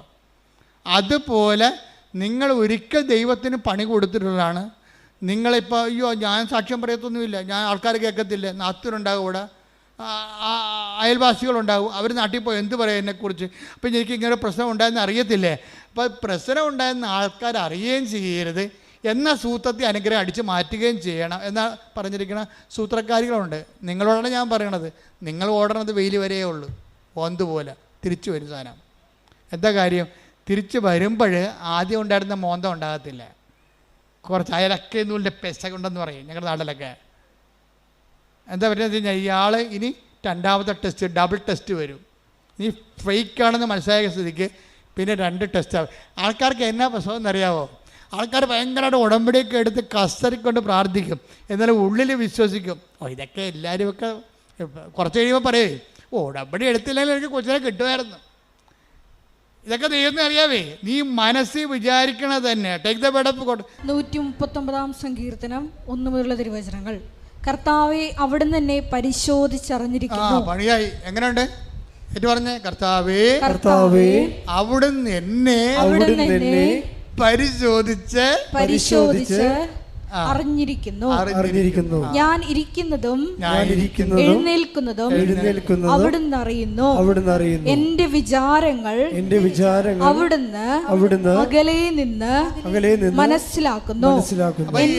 ക്യാമറ വെച്ചിരിക്കുകയാണ് ഇവിടെ, കണ്ടത്തില്ലേ? ക്യാമറ ഇപ്പോഴല്ല മനുഷ്യൻ കണ്ടുപിടിച്ചത്. ദൈവത്തിന് പണ്ടേ സംഭവമുണ്ട്. ഞാൻ നിന്റെ മൂമെൻറ്റ്സുകൾ അകലെ നിന്ന് വീക്ഷിച്ചുകൊണ്ടിരിക്കുകയാണെന്ന് പറഞ്ഞത്.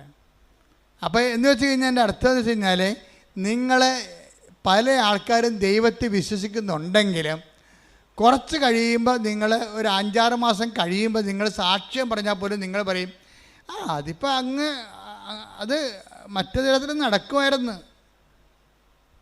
ഇപ്പോൾ ഞാൻ ഉടമ്പടി എടുത്തില്ലെങ്കിൽ ചിട്ടി വീഴുമായിരുന്നു, ഞാൻ ഉടമ്പടി എടുത്തില്ലെങ്കിലും ആ സ്ഥലം വിറ്റ് പോകുമായിരുന്നു. എൻ്റെ പൊന്നു മകനെ ഇങ്ങനെ എങ്ങാനും വിചാരിച്ചാൽ അതിൻ്റെ അർത്ഥം എന്താണ്? നീ ഇത്രയും നാളെ കാട്ടിക്കൂട്ടിയതും എല്ലാം അണ്ടർ എസ്റ്റിമേറ്റ് ആയി സാധനം. ഇനി ഏത് കാലത്ത് നിനക്ക് ദൈവത്തിൻ്റെ അടുത്ത് വരാൻ പറ്റും? പല സമയത്ത് നീ ഞെളിഞ്ഞു നിന്ന് കർത്താവിൻ്റെ മുമ്പിൽ പറഞ്ഞതാണ് ദൈവമാണ് എന്നെ സഹായിച്ചതെന്ന്. ഇതിൽ ആ പ്രാർത്ഥനയുടെ കെട്ട് വിട്ടപ്പോൾ നീ തനി നിറം കാണിക്കും. അതിപ്പോൾ അല്ലെങ്കിൽ ഞാൻ ജയിക്കുമായിരുന്നു, ഞാൻ കുറേ കഷ്ടപ്പെട്ടതല്ലേ. അതായത് ഒരിക്കലും നിങ്ങൾക്ക് പറ്റിക്കുന്ന അബദ്ധം എന്തറിയാവോ? സാക്ഷ്യം പറയുന്നവന് 10 മാർക്ക്. ഇനി ഈ സാക്ഷ്യം പ്രതിസാക്ഷ്യമാകും, കൗണ്ടർ വിറ്റ്നസിങ്ങും ആകും, അതിന് 20 മാർക്ക് നെഗറ്റീവാണ്. എന്താ കാര്യം? നിങ്ങളിപ്പോൾ മകള് ജയിച്ചു, IELTS ജയിച്ചു, അല്ലെങ്കിൽ അവൾ റാങ്ക് അവൾക്ക് MBBS അഡ്മിഷനുള്ള റാങ്ക് ലിസ്റ്റിൽ കയറി. ഇപ്പം നിങ്ങൾ പറയും ഞങ്ങൾ ഉടമ്പടി എടുത്തു, പത്രം കൊടുത്തു, പിന്നെ അവിടെ കൊണ്ട് ഉപ്പിട്ട് പ്രാർത്ഥിച്ചു, ദൈവം ഞങ്ങളെ സഹായിച്ചു എന്ന് പറയും. ഇപ്പം പറയും. ഒരു കൊല്ലം കഴിയുമ്പോൾ ഈ തള്ള തന്നെ നാക്കുകൊണ്ട് പറയും അല്ലെങ്കിൽ ഞാൻ കുഞ്ഞുനാൾ മുതലേ അവളുടെ കൂടെ ഇരുന്ന് പഠിപ്പിച്ചതാണ് അവളെ. ഞങ്ങളൊരു കാറ്റക്കിസത്തിന് പോലും വിടാതെ തന്നെ പഠിപ്പിച്ചിരിക്കണത്. അത് അവൾക്കറിയാം. അതൊക്കെ തന്നെ അപ്പം തന്നെ കൗണ്ടായിപ്പോയി. പിന്നെ ഈ സാധനം ഇനി നാളെ പോയി ദൈവത്തിനെ മറന്ന് അമ്മ ഈ മകളെ പഠിപ്പിച്ചിരിക്കണ കാരണം ഇവൾ ആരെങ്കിലും വിശ്വാസം നടക്കാത്തവനെ ലൈൻ അടിച്ചിട്ട് അവസാനം വിശുദ്ധിയില്ലാത്ത വിശ്വാസമില്ലാത്ത കുഞ്ഞിനെ പ്രസവിക്കും. അതെന്താ? ഈ അമ്മ വരുത്തി വെച്ചിരിക്കുന്ന സംഭവമാണ് ഇതെല്ലാം.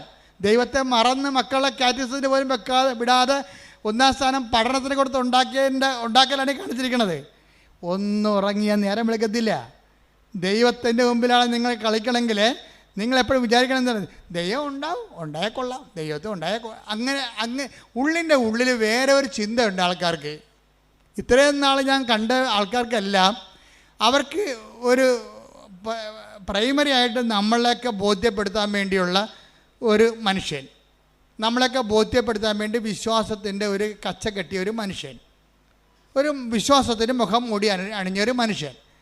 യഥാർത്ഥ അത് ഈ മുഖം മൂടിയുള്ള കാരണം ദൈവം ഇവനിട്ട് പണിയോ എന്നുള്ള കാര്യത്തിൽ ഒരു ഡൗട്ടും ഇല്ല. വിശ്വാസത്തിൽ മുഖം മൂടി വെച്ചാൽ ഇന്നല്ലെങ്കിൽ നാളെ 10 കൊല്ലം കഴിഞ്ഞാൽ എൻ്റെ കുമ്പാരി നിന്നെ പണിതിരിക്കും.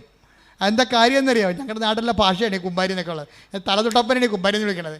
അത് വെച്ച് കഴിഞ്ഞാൽ നീ ഇന്ന് ദൈവത്തിന് കൊടുക്കേണ്ട മഹത്വം ഇപ്പം കൊടുത്തിട്ട് കുറച്ച് കഴിയുമ്പോഴത്ത് വകമാറ്റി ചെലവഴിച്ച് കഴിഞ്ഞാൽ നീ അടയാളപ്പെടുത്തും ദൈവത്തിൻ്റെ മുമ്പിലേ. എന്താ കാര്യം? പിന്നെ ആത്മവികാരങ്ങൾ വരും. ഈ സാക്ഷ്യം പറയാത്തവരോ സാക്ഷ്യത്തിൽ നിലനിൽക്കാത്തവരോ സാക്ഷ്യം പറഞ്ഞതിന് ശേഷം 6 മാസം കഴിയുമ്പോൾ പിന്നെ അത് അല്ലെങ്കിൽ നടക്കുമായിരുന്നു എന്ന് പറയുന്ന ആൾക്കാരില്ല. അവരാണ് ഏറ്റവും അപകടകാരികൾ. സാക്ഷ്യമെല്ലാം പറഞ്ഞ് ഉറപ്പിച്ചതിന് ശേഷം 6 മാസം കഴിയുമ്പോൾ തന്നെത്താൻ ചിന്തിരിക്കുകയാണ്, അല്ലെങ്കിലും ആ സ്ഥലം വിറ്റ് മാറുമായിരുന്നു. അവിടെ ബസ് സ്റ്റാൻഡ് വന്നതൊന്നും നമ്മളറിഞ്ഞില്ലല്ലോ, റിയൽ എസ്റ്റേറ്റുകാർ അറിഞ്ഞ്. അപ്പോൾ അതുകൊണ്ട് ബസ് സ്റ്റാൻഡ് വന്ന കാരണം സ്ഥലത്തിന് വില കൂടണ കാരണം നമ്മുടെ സ്ഥലം നേരത്തെ അറിയാത്ത നമ്മുടെ കയ്യിൽ നിന്ന് അടിച്ചു മാറ്റിയതായിരുന്നു.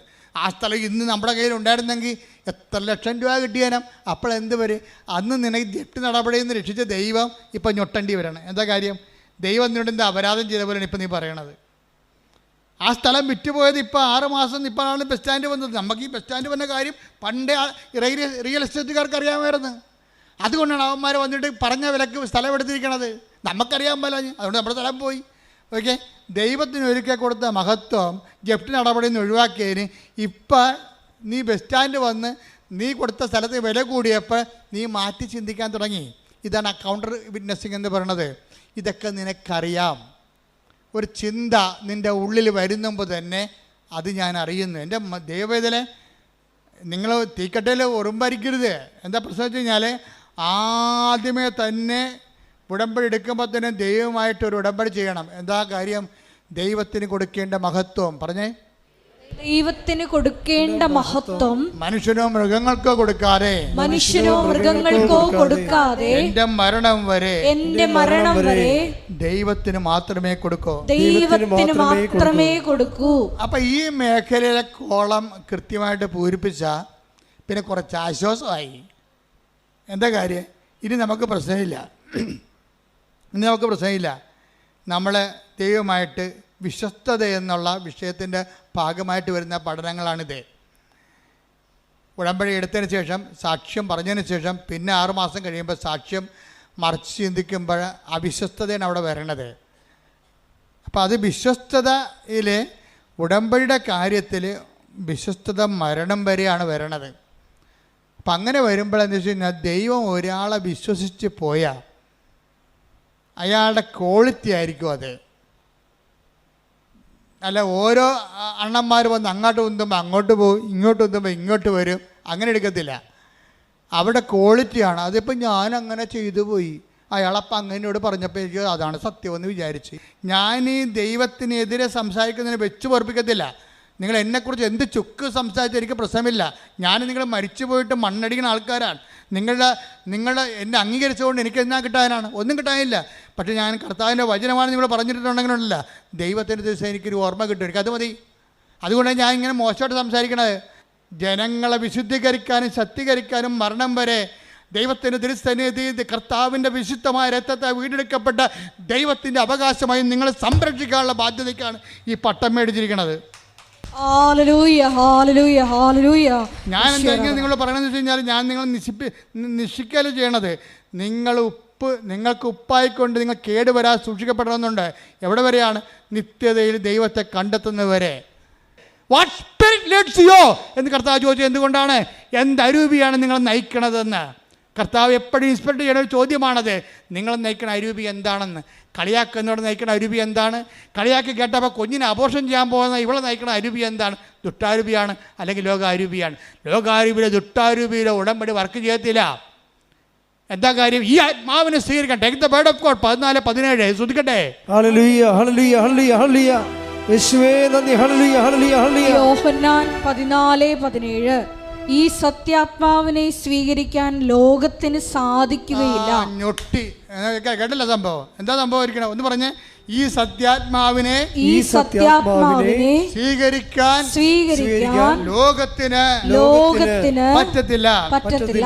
ലോകത്തിന് പറ്റത്തില്ലെന്ന് പറഞ്ഞാൽ എന്താണ്? അമേരിക്കയ്ക്കും ആഫ്രിക്കയ്ക്കും പറ്റത്തില്ല. ലോകാരൂപിയാൽ നയിക്കപ്പെടുന്നവർക്ക് കർത്താവിൻ്റെ പരിശുദ്ധാത്മാവിനെ സ്വീകരിക്കാൻ പറ്റത്തില്ല. പരിശുദ്ധാത്മാവ് ഉണ്ടെങ്കിൽ അത് സാക്ഷ്യത്തിൻ്റെ ആത്മാവാണ്. കർത്താവിൻ്റെ മനുഷ്യരുടെ മുമ്പിൽ എന്നെ ഏറ്റുപറയുന്നവനെ 10:32 എടുത്ത് 10:32 മനുഷ്യരുടെ മുമ്പിൽ എന്നെ ഏറ്റുപറയുന്നവരെ എന്റെ സ്വർഗസ്ഥനായ പിതാവിന്റെ മുമ്പിൽ ഞാനും ഏറ്റുപറയും. അപ്പൊ ഏറ്റുപറയുന്ന ആത്മാവ് എന്താണ്? പരിശുദ്ധാത്മാവാണ്. കർത്താവിൻ്റെ പരിശുദ്ധാത്മാവിന് ഏറ്റുപറയാത്തൊരു ആത്മാവാണ് നിനക്കുള്ളതെങ്കിൽ അത് ലോകത്തിൻ്റെ ആത്മാവാണ്. ലോകത്തിൻ്റെ ആത്മാവിൻ്റെ ആരാധ്യ പുരുഷൻ ആരാണ്? നീയോ അല്ലെങ്കിൽ നീ ആരാധിക്കുന്ന വ്യക്തികളോ സമൂഹമോ ആയിരിക്കാം. നിന്റെ കർത്താവായ ദൈവം ഞാനാകുന്നു, ഞാനല്ലാതെ മറ്റൊരു ദൈവം നിനക്കുണ്ടാവരുമെന്ന് പറയുമ്പോൾ ഈ മറ്റൊരു ദൈവത്തിൻ്റെ ഉള്ളിൽ ഈ മറ്റു മനുഷ്യരും സമൂഹം ഉണ്ടാകുന്നുണ്ട്, അതിൽ പാർട്ടി ഉണ്ടാകുന്നുണ്ട്, അതിൽ നിന്റെ സുഹൃത്തുക്കൾ ഉണ്ടാകുന്നുണ്ട്, നിന്റെ കൂട്ടുകാരുണ്ടായിരുന്നു. അവരെന്ത് വിചാരിക്കുന്നു, നാട്ടുകാരെന്ത് പറയുന്നു നീ പറയുന്നുണ്ടെങ്കിൽ എൻ്റെ ദൈവ പൈതലെ നീ ജീവിക്കുന്നത് ലോകാരൂപിയാലാണ്. ലോകാരൂപിയെ നയിക്കപ്പെടുന്നവർക്ക് ദൈവത്തിൻ്റെ ആത്മാവിനെ സ്വീകരിക്കാൻ സാധ്യമല്ലെന്നാണ് 14-17 പറയുന്നുണ്ടെങ്കിൽ ആരാണ് ദൈവത്തിൻ്റെ ആത്മാവ് നയിക്കപ്പെടുന്നത്? അത് റോമ 8:14 എടുത്ത് ശ്രദ്ധിക്കട്ടെ. ഹല്ലേലൂയ ഹല്ലേലൂയ ഹല്ലേലൂയ ഹല്ലേലൂയ യേശുവേ നന്ദി. ഹല്ലേലൂയ ഹല്ലേലൂയ ഹല്ലേലൂയ. റോമ 8:14 ദൈവാത്മാവിനാൽ നയിക്കപ്പെടുന്നവരെല്ലാം ദൈവത്തിന്റെ പുത്രന്മാരാണ്. ഒന്നിന് പറയുക, ദൈവാത്മാവിനാൽ നയിക്കപ്പെടുന്നവരെല്ലാം ദൈവത്തിന്റെ പുത്രന്മാരാണ്. എന്റെ ദൈവ പൈതലിനുള്ളത് അധികാരമാണ്. ദൈവ പൈതലിനുള്ളത് ശക്തിയാണ്. ശക്തിയും അധികാരം ലഭിക്കുമ്പോഴാണ് ഇങ്ങനെയുള്ള തിന്മകളുടെ മേൽ നമുക്ക് ആധിപത്യം ഉണ്ടാകാൻ പറ്റണത്. അപ്പം നമ്മുടെ ഉടമ്പടിയുടെ ആത്യന്തികമായ ലക്ഷ്യമെന്താണ്? ദൈവാത്മാവ് നയിക്കപ്പെടുക, ദൈവത്തിൻ്റെ മക്കളാകുക, ദൈവത്തിൻ്റെ മക്കളായിക്കൊണ്ട് ദൈവമക്കളുടെ അധികാരം നേടുക, കഴിവ് നേടുക. അതല്ലേ യോഹന്നാൻ 1:12 എടുത്ത് ശ്രുതികട. ഹല്ലേലൂയ ഹല്ലേലൂയ ഹല്ലേലൂയ ഹല്ലേലൂയ ഹല്ലേലൂയ യേശുവേ നന്ദി. ഹല്ലേലൂയ ഹല്ലേലൂയ ഹല്ലേലൂയ. യോഹന്നാൻ 1:12 തന്നെ സ്വീകരിച്ചവർക്കെല്ലാം തന്റെ നാമത്തിൽ വിശ്വസിക്കുന്നവർക്കെല്ലാം ദൈവമക്കളാകാൻ അവൻ കഴിവ് നൽകി. ആ വചനം യോഹന്നാൻ 1:12 എന്താ പറയണത്?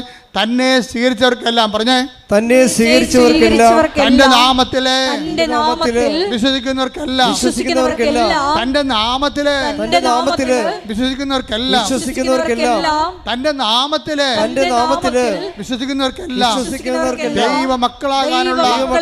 ദൈവമക്കളാകാനുള്ള കഴിവ് നൽകി. കൈയടിക്കട്ടെ, ശ്രുതിക്കട്ടെ.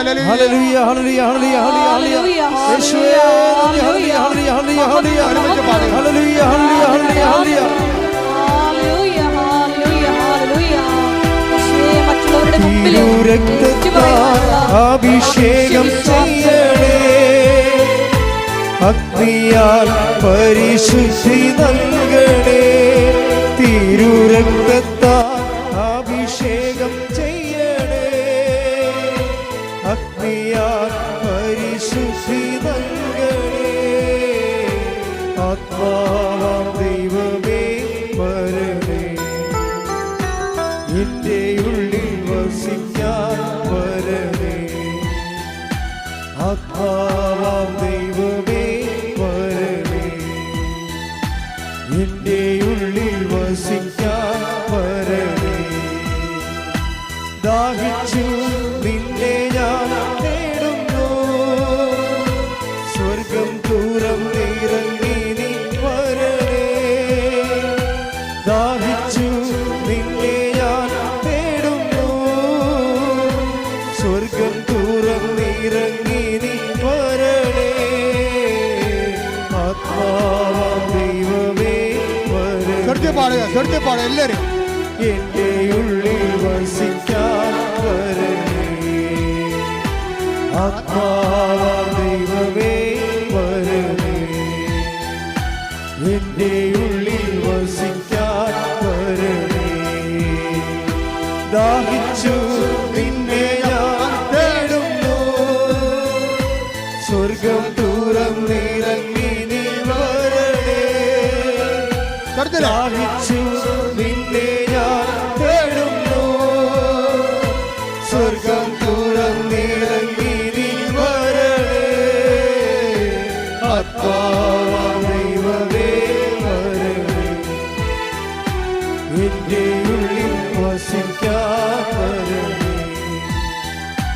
ആത്മാവാം ദൈവമേ വരണമേ, എൻ്റെ ഉള്ളിൽ വസിക്കാൻ വരണമേ. പരിശുദ്ധ പരമദിവ്യകാരുണ്യത്തിന് നേരവും ആരാധനയും സ്തുതിയും പുകഴ്ചയും ഉണ്ടായിരിക്കട്ടെ. എൻ്റെ ദൈവത്തിലെ ഇതുപോലെ ഓരോ പ്രോബ്ലങ്ങൾ സോൾവ് ചെയ്താണ് നമ്മൾ ദൈവമക്കളുടെ കഴിവ് നേടുന്നത്.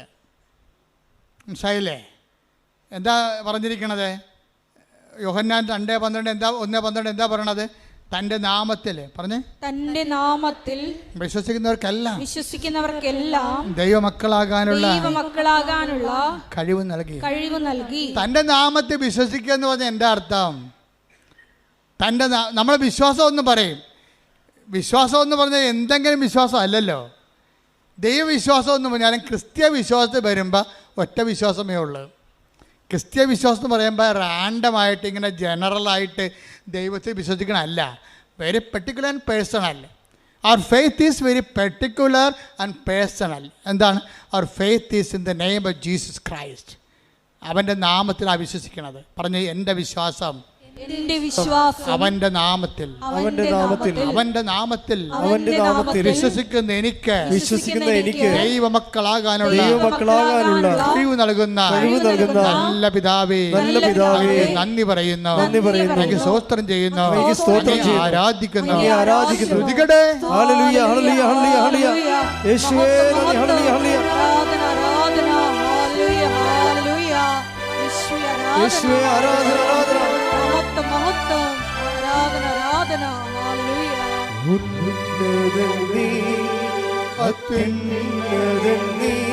നിന്നെ പോലൊരു ദൈവമില്ല. ഉന്നതൻ നീ, അത്യുന്നതൻ നീ, നിന്നെ പോലൊരു ദൈവമില്ല. അത്ഭുതവാ അതിശയവാ നീ മാത്രമേ ദൈവമെന്നും. അത്ഭുതവാ അതിശയവാ നീ മാത്രമേ ദൈവമെന്നും. എൻ്റെ ദൈവം ഈ വിഷയത്തിൽ ഒരു ക്ലാരിറ്റി ഉണ്ടാക്കണം നല്ലതാണ്. കൃപാസനം ധ്യാനത്തിൻ്റെ ഒരു പ്രത്യേകത നിങ്ങൾ അറിയാം. അത് ലളിതമായിരിക്കും, വ്യക്തമായിരിക്കും വിഷയം. നിങ്ങളോട് എന്താ പറഞ്ഞത്? വിശ്വാസം നിങ്ങൾ ക്ലാരിഫൈ ചെയ്യണം. Clarifying the faith. എന്താ സംഭവം? നമ്മുടെ വിശ്വാസം എവിടെയാണ്?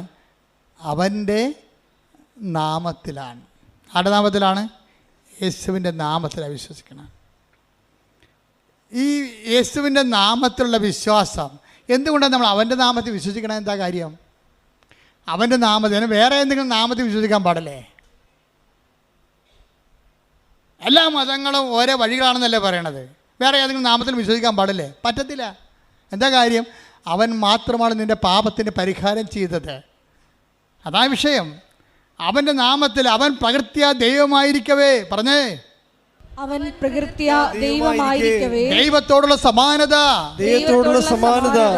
മുറുകെ പിടിക്കേണ്ട കാര്യമായി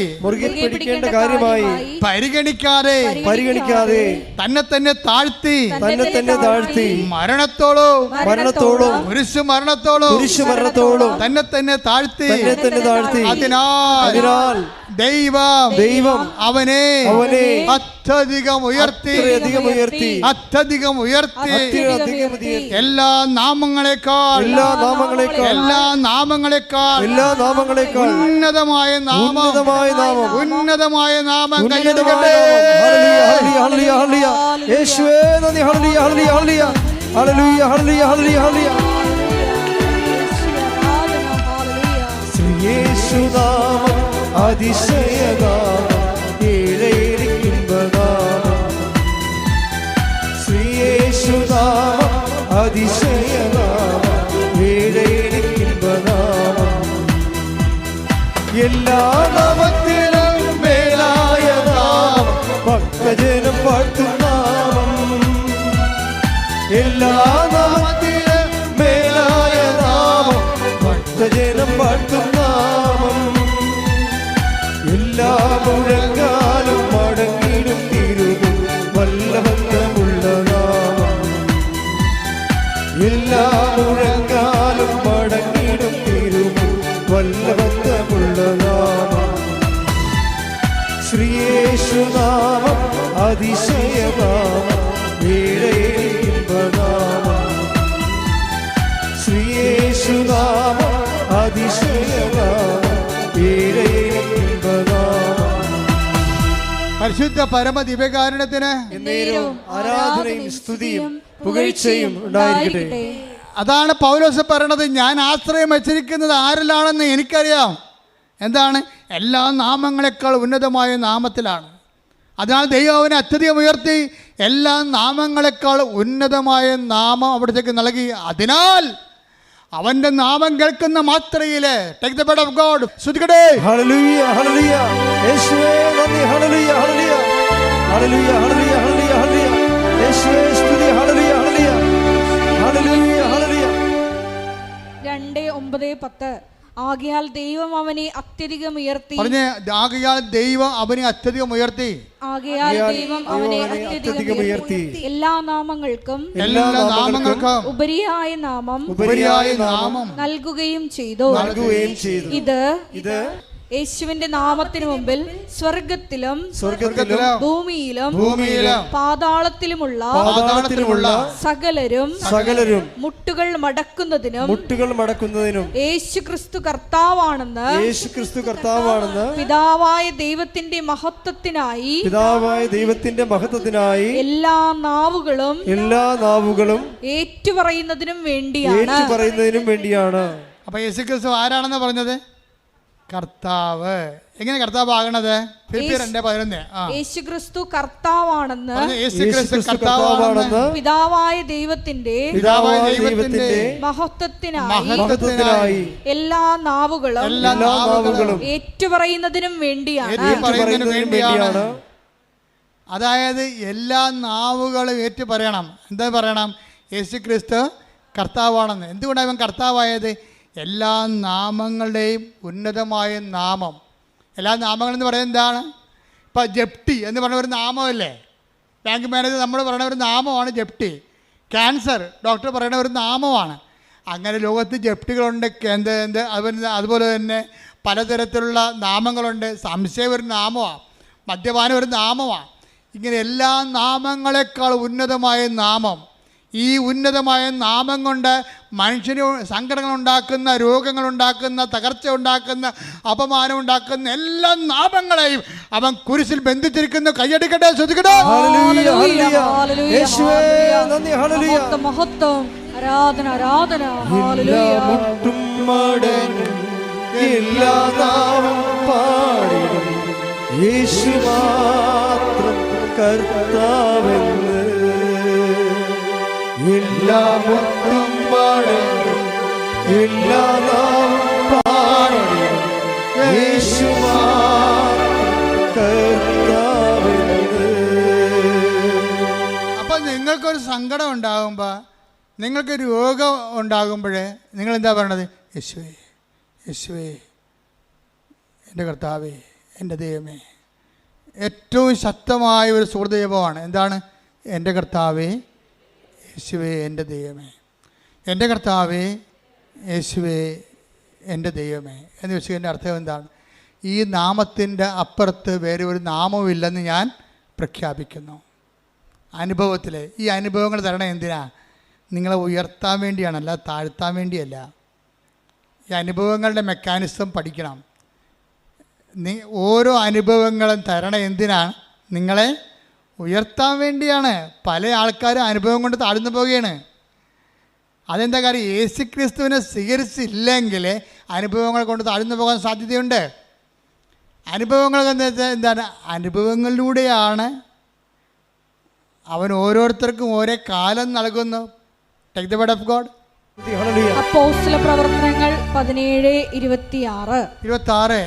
ഭൂമുഖം മുഴുവൻ പറഞ്ഞ ഭൂമുഖം മുഴുവൻ വ്യാപിച്ചു വസിക്കാൻ വേണ്ടി അവിടുന്ന് ഒരുവനിൽ നിന്ന് എല്ലാ ജനപദങ്ങളെയും സൃഷ്ടിച്ചു.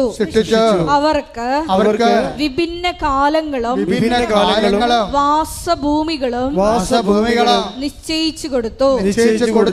ഇത് അവർ ദൈവത്തെ അന്വേഷിക്കുന്നതിനും ഒരുപക്ഷേ അനുഭവത്തിലൂടെ അവിടുത്തെ കണ്ടെത്തുന്നതിനും വേണ്ടിയാണ്. അപ്പൊ ഓരോ പ്രശ്നം ഉണ്ടാകണേ എന്തിനാണ്? ദൈവത്തെ അന്വേഷിക്കാനാണ്, അല്ല പിശാചിനെ അന്വേഷിക്കാനല്ല. ഓരോ അനുഭവങ്ങൾ ഉണ്ടാകുമ്പോൾ ദൈവത്തെ അറിയാൻ പാടില്ലാത്തവർ ആഭിചാക്കാരെയും കുട്ടിച്ചാത്തിനൊക്കെ അന്വേഷിക്കും. എന്താ കാരണം? ദൈവത്തെ അറിയത്തില്ല. ഓരോ അനുഭവങ്ങൾ ഉണ്ടാകണേ എന്തിനാണ്? ഓരോ സങ്കടങ്ങളും പ്രശ്നങ്ങളും ഉണ്ടാകണേ എന്തിനാണ്? നിങ്ങൾ അത് ദൈവത്തെ അന്വേഷിക്കാനും അന്വേഷിച്ച് അവിടുത്തെ കണ്ടെത്താനും വേണ്ടിയാണ്. പക്ഷേ ദൈവത്തെ അറിയാൻ പാടില്ലാത്തവർ പല പല ക്രിയകൾ ചെയ്തുകൊണ്ട് നടക്കും. അതുകൊണ്ടാണ് ബൈബിൾ പറയണത്, നിങ്ങൾ ദൈവത്തെ അന്വേഷിക്കണത് എന്താണ്? അന്വേഷിച്ചെത്തുമ്പോൾ നിങ്ങൾ എന്താ മനസ്സിലാകണത്? യേശു കർത്താവാണെന്ന് പ്രഖ്യാപിക്കും നിങ്ങൾ. എന്താ കാര്യം? എല്ലാ നാമങ്ങളെക്കാൾ ഉന്നതമായ നാമമുള്ളവനാണ് കർത്താവ്. അങ്ങനെ യേശു കർത്താവാണെന്ന് എന്ത് ചെയ്യണം? അധരം കൊണ്ടേറ്റ് പറയണം. മനസ്സിലായില്ലേ? ദൈവനെ മരിച്ചവർ ഉയർപ്പിച്ചെന്ന് ഹൃദയത്തിലെ വിശ്വസിക്കണം. അപ്പോഴാണ് രക്ഷ ക്രിസ്തുവിനെ പ്രാപിക്കുന്നത്. മനസ്സിലായില്ലേ? ക്രിസ്തുവിനെ ഓരോ വിഷയത്തിൽ പ്രാപിക്കാൻ പറ്റും. നിങ്ങളുടെ ജീവിത മണ്ഡലങ്ങളെ പ്രാപിച്ചാൽ അതിനെ ബ്ലെസ്സിങ് എന്ന് പറയും. ക്രിസ്തുവിനെ നിങ്ങളുടെ ശരീരത്തിൽ പ്രാപിച്ചാൽ അതിനെ ഹീലിംഗ് എന്ന് പറയും. ക്രിസ്തുവിനെ നിങ്ങൾ ആത്മാവിൽ പ്രാപിച്ചാൽ അതിനെ നിത്യരക്ഷയ്ക്ക് വേണ്ടിയുള്ള കൃപയെന്ന് പറയും. കാര്യം എന്താണ്? ക്രിസ്തു എല്ലാമാണ്, എല്ലാവരിലുമാണ്. കൊളോസ്യസ് 3:11 കൈയടിച്ച് സ്തുതിക്കട്ടെ. ഹല്ലേലൂയ ഹല്ലേലൂയ ഹല്ലേലൂയ ഹല്ലേലൂയ ഹല്ലേലൂയ യേശുവേ നന്ദി. ഹല്ലേലൂയ ഹല്ലേലൂയ ഹല്ലേലൂയ ഹല്ലേലൂയ. കൊളോസ്യസ് 3:11 ക്രിസ്തു എല്ലാമാണ്, ക്രിസ്തു എല്ലാമാണ്, എല്ലാവരിലുമാണ്. അപ്പോൾ ഇവിടുത്തെ കാത്തലിക്സ് അല്ലാത്തവരും ക്രിസ്ത്യൻസ് അല്ലാത്തവരും ഒന്നും വിഷമിക്കേണ്ട കാര്യമില്ല. നിങ്ങളുടെ കണ്ണീരിൻ്റെ കാലത്ത് നിങ്ങൾ കർത്താവിനെയാണ് വിളിക്കണത്. എല്ലാ വിഷയത്തിൻ്റെയും നാമത്തിൻ്റെയും അതിനാഥനായ കർത്താവിനെ വിളിക്കണമെന്നുണ്ടെങ്കിൽ അത് സത്യസന്ധമായിരിക്കണമെന്ന് മാത്രമേ ഉള്ളൂ. ക്രിസ്തുവിനേക്കാൾ ഉപരി, എന്നെക്കാൾ ഉപരി സ്വന്തം വീട്ടുകാരെയോ നാട്ടുകാരെയോ ബന്ധുക്കളെയോ സ്വന്തപ്പെട്ടവരെയോ സ്നേഹിക്കുന്നവൻ ഐ ഡോണ്ട് വാണ്ട്, എനിക്ക് ആവശ്യമില്ലെന്ന് ഈശോ പറഞ്ഞത്. Take the blood of God. സ്തുതിക്കട്ടെ. ഹല്ലേലൂയ ഹല്ലേലൂയ ഹല്ലേലൂയ ഹല്ലേലൂയ ഹല്ലേലൂയ യേശുവേ നന്ദി. ഹല്ലേലൂയ ഹല്ലേലൂയ. മത്തായി 10:37 എന്നേക്കാൾ അധികം, പറഞ്ഞ എന്നേക്കാൾ അധികം പിതാവിനെയോ മാതാവിനെയോ സ്നേഹിക്കുന്നവൻ എനിക്ക് യോഗ്യനല്ല. എന്നേക്കാൾ അധികം പുത്രനെയോ പുത്രിയെയോ സ്നേഹിക്കുന്നവനും എനിക്ക് യോഗ്യനല്ല. സ്വന്തം കുരിശെടുത്ത് എന്നെ അനുഗമിക്കാത്തവൻ എനിക്ക് യോഗ്യനല്ല. ഒരു വിഷയം അതിൽ തന്നെ കുരിശല്ല. ക്രിസ്തുവിനെ മാറ്റിക്കൊണ്ടാക്കുന്ന വിഷയത്തെ സമീപിക്കുമ്പോഴാണ് അത് കുരിശാകണത്. അതൊരു ബ്ലെസ്സിങ് ആണ്. മൂന്നാമത്തെ ഭർത്താവ് വിശ്വാസമില്ലാത്ത ഭർത്താവിന് വിശ്വാസം കിട്ടിയപ്പോഴേ അയാൾ അത് ബ്ലെസ്സിങ് ആയിട്ടാണ് കണ്ടത്. യേശുവിനെ കർത്താവിൻ്റെ സ്ഥാനത്ത് തള്ളിക്കളയുകയും ഇവരുടെ സൗകര്യത്തിന് വേണ്ടി നാട്ടുകാരെ കർത്താവിൻ്റെ സ്ഥാനത്ത് കാണുകയും ചെയ്യുമ്പോഴാണ് യേശുവിൻ്റെ വചനത്തെക്കാൾ നാട്ടുകാരുടെ വചനത്തിന് പ്രാധാന്യം കൊടുക്കും. നാട്ടുകാരുടെ വചനത്തെ മാത്രമല്ല, പലരും പെട്ടിരിക്കണ കൂട്ടുകാരുടെ വചനത്തെ വചനം കൊടുത്തിരാം. പലരും പെട്ടിരിക്കണത് കർത്താവിൻ്റെ വചനം നേരെ ചൊവ്വയുള്ള സംഭവമാണ്. നിങ്ങളുടെ കയ്യിൽ ഉടായ്പുണ്ടെങ്കിൽ മാത്രമേ കൂട്ടുകാരുടെ വചനങ്ങൾക്ക് പ്രാധാന്യം കൊടുക്കുകയുള്ളൂ. എനിക്ക് ഏറ്റവും പേടി ആൻറ്റിമാരെയാണെന്ന് ഞാൻ എപ്പോഴും പറയും. എല്ലാ പ്രസംഗത്തിലും പറയും ആൻറ്റിമാരെ. കാര്യം ഞാൻ അനുഭവിച്ചിട്ടുള്ളൊരു ജന്മമാണത്. നിങ്ങളുടെ പല മക്കളും വഴിതെറ്റിപ്പോയതിൻ്റെ പിന്നിൽ ഈ ആൻറ്റിമാരുടെ കൈയുണ്ട്. അവർ വഴിപിഴപ്പിച്ചിട്ടാണ്. അവർ നല്ല വാക്ക് ഒരു ശാസനം കൊടുക്കുന്ന ആൻറ്റിമാരില്ലെന്നല്ല പറയണത്. പലപ്പോഴും നിങ്ങളുടെ ശമ്പളമോ നിങ്ങളുടെ ഈ അവിടെ നിന്ന് യൂറോപ്പിൽ അവിടെയൊക്കെ വരുമ്പോൾ ഉണ്ടാകുന്ന അല്ലെങ്കിൽ നിങ്ങളുടെ നാട്ടിലെ ശമ്പളത്തിൽ നിന്ന് എന്തെങ്കിലുമൊക്കെ നക്കാപ്പിച്ച കിട്ടി വളരണ ആൻറ്റിമാരും കൂട്ടുകാരും ഒക്കെ ആയിരിക്കും നിങ്ങളെ ദൈവത്തിൽ നിന്ന് അകറ്റണത്. ഒരുവൻ്റെ ശത്രു അവൻ്റെ കുടുംബത്തിൽ തന്നെയെന്ന് കർത്താവ് പറഞ്ഞു. അതുകൊണ്ടാണ് ശ്രുതിക്കട്ടെ. ഹല്ലേലൂയ. Take the word of God. Mathayi 10:36 സ്വന്തം കുടുംബത്തിൽപ്പെട്ടവർ തന്നെയായിരിക്കും ഒരുവൻ്റെ ശത്രുക്കൾ. ക്രിസ്തുവിനെ നമ്മൾ നകറ്റിക്കളയുന്ന ആൾക്കാരുടെ പേരാണ് എന്താണ്? ശത്രു. അവൻ ആരായിരിക്കും? മിക്കവാറും നിങ്ങളുടെ കുടുംബത്തിൽ തന്നെയായിരിക്കും. നിങ്ങളുടെ കുടുംബത്തിൽ തന്നെയായിരിക്കും. അപ്പോൾ നിങ്ങളെന്താ ചെയ്യണം? എല്ലാ കാര്യങ്ങൾക്കും കർത്താവിൻ്റെ വചനങ്ങളുണ്ട്. ഇല്ലെങ്കിൽ അതിൻ്റെ സത്യാവസ്ഥ, ആ ഒരു സാഹചര്യത്തിൽ നിങ്ങൾ എന്താണ് ചെയ്യേണ്ടതെന്ന് പറയാൻ വേണ്ടി ഞങ്ങളെപ്പോലുള്ളവർ അഭിഷേകം ചെയ്ത് വെച്ചിട്ടുണ്ട്. ഇപ്പോൾ 2 ഉടമ്പടിയൊക്കെ കഴിഞ്ഞിട്ട് 1 ഉടമ്പടി കഴിഞ്ഞിട്ടുമ്പോൾ ചില ആൾക്കാർ പോകത്തില്ല, പ്രാർത്ഥിച്ച് വിട്ടാലും പോകത്തില്ല. നിനക്കിടിയാണെങ്കിൽ ഞാൻ പറഞ്ഞു എന്തടി അച്ഛാ, അതെ ഇത് അവസാനത്തെ പരീക്ഷ, ഞാൻ എഴുതണ വേണ്ടതെന്നൊന്ന് പറയണം. ഞാൻ 5 എണ്ണം എഴുതി, കാശ് ഇത്രയും പോയി, 47,000 രൂപ അല്ല 4 ലക്ഷം രൂപ പോയി. ഇനി ഒരു പരീക്ഷ കൂടിയാണ്, കാശും വിട്ട് തരത്തില്ല, ഞാൻ എഴുതണ വേണ്ടെന്ന് പറയണം. അപ്പോൾ ഞാൻ അവർക്ക് തട്ടുതടിച്ച് പറഞ്ഞ് നീ എഴുതടി എന്ന് പറയും. എന്താ കാര്യം? അത് അധികാരമാണ്. ഞാനത് പറയുന്നത് എന്താണ്? കർത്താവിലാണ് പറയണത്. പിന്നെ എൻ്റെ റിസ്ക് ആർക്കാണ്? കർത്താവിലാണ്. ഞാനും അവളും കർത്താവിൽ വിശ്വസിക്കുന്നു. അപ്പോൾ കർത്താവ് തീർച്ചയായിട്ടും അധികാരം എന്ന് പറയും. അപ്പോൾ ദൈവമക്കൾക്കുള്ള അധികാരം എന്ന് പറയുന്നത് മക്കളെ ഇനിയുള്ള കാലങ്ങളുടെയും കരിസ്മാറ്റിക് കാലങ്ങളിൽ നമുക്കുണ്ടായിരുന്നത് അത്ഭുതങ്ങളും അടയാളങ്ങളുമാണ്. ശക്തിയുടെ പ്രകടരൂപങ്ങളാണ് അത്ഭുതങ്ങളും അടയാളങ്ങൾ. പക്ഷേ ഇവാഞ്ചലൈസേഷൻ നമുക്ക് വേണ്ടത് അധികാരമാണ് വേണ്ടത്. കർത്താവിനെ അറിയാത്തവർ അറിയിക്കുന്നതിന് വേണ്ടി നമുക്ക് വേണ്ടത് അധികാരമാണ് വേണ്ടത്. എപ്പോഴും നമ്മൾ ഈ പത്രം കൊടുക്കാൻ പോകുമ്പോൾ ശ്രദ്ധിക്കണം. അത്ഭുതങ്ങളും അടയാളങ്ങളും പത്രത്തിലൊക്കെ ഉണ്ടെങ്കിലും നിങ്ങളുടെ അധികാരപൂർണമായിട്ടുള്ള വർത്തമാനമായിരിക്കും അവരെ വിശ്വാസത്തിലേക്ക് നയിക്കുന്നത്. എന്താ പറയണത്? ഇതാ സർപ്പങ്ങളുടെയും തേളുകളുടെയും ശത്രു 10:19 ലൂക്ക 10:19 ഇതാ പാമ്പുകളുടെയും തേളുകളുടെയും ശത്രുവിന്റെ സകല ശക്തികളുടെയും മീതെ ചവിട്ടി നടക്കാൻ നിങ്ങൾക്ക് ഞാൻ അധികാരം തന്നിരിക്കുന്നു. ഒന്നും നിങ്ങളെ ഉപദ്രവിക്കുകയില്ല. അതായത് നമ്മൾക്ക് ഇപ്പൊ ഇനി മത്തായി 28:18 എടുത്ത് ശ്രുതിക്കട്ടെ. ഹല്ലേലൂയ ഹല്ലേലൂയ ഹല്ലേലൂയ ഹല്ലേലൂയ. യേശുവേ നന്ദി. ഹല്ലേലൂയ ഹല്ലേലൂയ.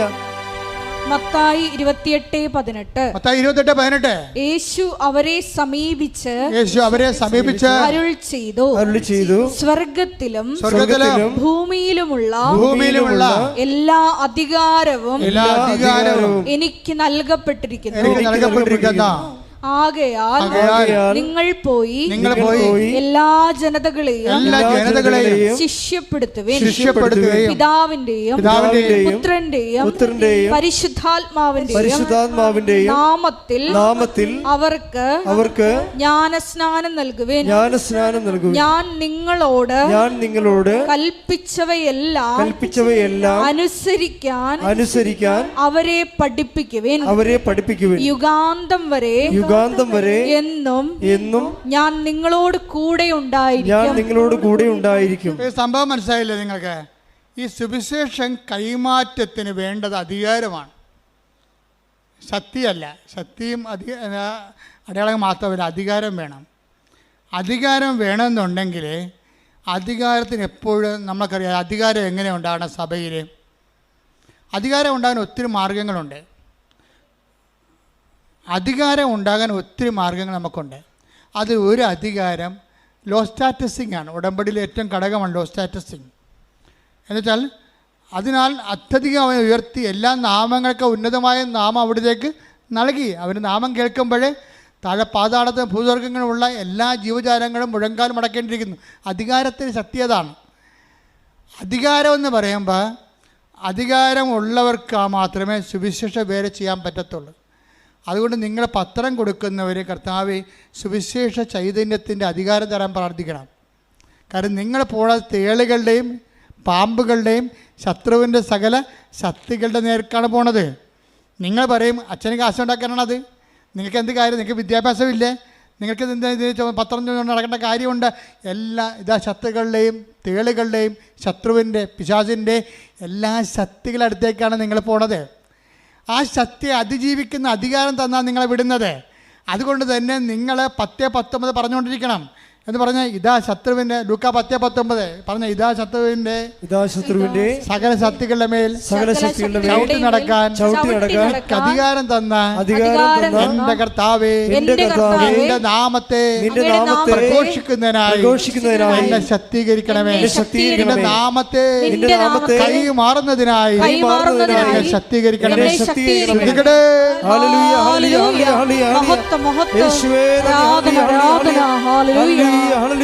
നിന്റെ നാമത്തെ കൈമാറുവാൻ ശേഷ പോരാളികളാക്കി രൂപാന്തരപ്പെടുത്തണമേ. മഹത്വം മഹത്വം ആരാധന ആരാധന. ഞങ്ങൾക്കല്ല കർത്താവേ, ഞങ്ങൾക്കല്ല കർത്താവേ, മഹത്വം മഹത്വം യേശുവിനെ. ഞങ്ങൾക്കല്ല കർത്താവേ, ഞങ്ങൾക്കല്ല കർത്താവേ, മഹത്വം മഹത്വം യേശുവിനെ. കളിമൺ പാത്രങ്ങൾ ഞങ്ങൾ, അയോഗ്യദാസരാം ഞങ്ങൾ. കളിമൺ പാത്രങ്ങൾ ഞങ്ങൾ, അയോഗ്യദാസരാം ഞങ്ങൾ. ബലഹീനരാകും ഞങ്ങളെ ഉയർത്തിയ യേശുവിനാണെന്നും മഹത്വം. ബലഹീനരാകും ഞങ്ങളെ ഉയർത്തിയ യേശുവിനാണെന്നും മഹത്വം. മഹത്വം മഹത്വം യേശുവിനെ, മഹത്വം മഹത്വം യേശുവിനെ. അത് ഉടമ്പടിയിലാണ് മത്തായിയുടെ സുവിശേഷം അവസാനിക്കണത്. മത്തായിയുടെ സുവിശേഷം 18 എടുത്ത് 28-18 അങ്ങോട്ട് വായിച്ചു തന്നൂടി. അവരെ സമീപിച്ച് അരുളി ചെയ്തു, സ്വർഗത്തിലും ഭൂമിയിലുമുള്ള എല്ലാ അധികാരവും എനിക്ക് നൽകപ്പെട്ടിരിക്കുന്നു. അടുത്ത വാചനം, ആകയാൽ നിങ്ങൾ പോയി എല്ലാ ജനതകളെയും ശിഷ്യപ്പെടുത്തുവിൻ. പിതാവിന്റെയും പുത്രന്റെയും പരിശുദ്ധാത്മാവിന്റെയും നാമത്തിൽ അവർക്ക് ജ്ഞാനസ്നാനം നൽകുവിൻ. ഞാൻ നിങ്ങളോട് കൽപ്പിച്ചവയെല്ലാം അനുസരിക്കാൻ അവരെ പഠിപ്പിക്കുവിൻ. യുഗാന്തം വരെ എന്നും ഞാൻ നിങ്ങളോട് കൂടെ ഉണ്ടായിരിക്കും. അതാണ് 28-20. എന്താണ്? ഞാൻ നിങ്ങളോട് പറഞ്ഞേ, ഞാൻ നിങ്ങളോട് കൽപ്പിച്ചവയെല്ലാം അനുഷ്ഠിക്കുവാൻ അവരെ അഭ്യസിക്കുവേൻ. അതാണ് ഞാൻ പറഞ്ഞതുപോലെ അവൻ പറഞ്ഞതുപോലെ ചെയ്യുക. അതാണ് ഉടമ്പടി. ഉടമ്പടിയുടെ ഉദ്ദേശം എന്താണ്? അധികാരത്തോടുകൂടി കർത്താവിനെ കൈമാറുകയും കർത്താവിൻ്റെ വചനം അനുസരിച്ചുകൊണ്ട് ജീവിക്കാൻ വേണ്ടി ഒരു ജനതയെ ഒരുക്കുകയും ചെയ്യുകയാണ്. അതിന് നെറ്റഫെക്റ്റ് എന്താണ്? യുഗാന്ത്യം വരെ ഞാൻ നിങ്ങളുടെ കൂടെ ഉണ്ടായിരിക്കും. ഉടമ്പടി പ്രസൻസ് അങ്ങനെ വരണത്.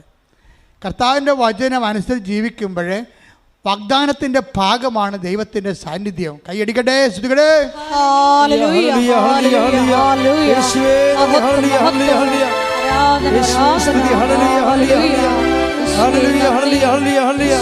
ആരാധന, ഹല്ലേലൂയ. ആരാധന,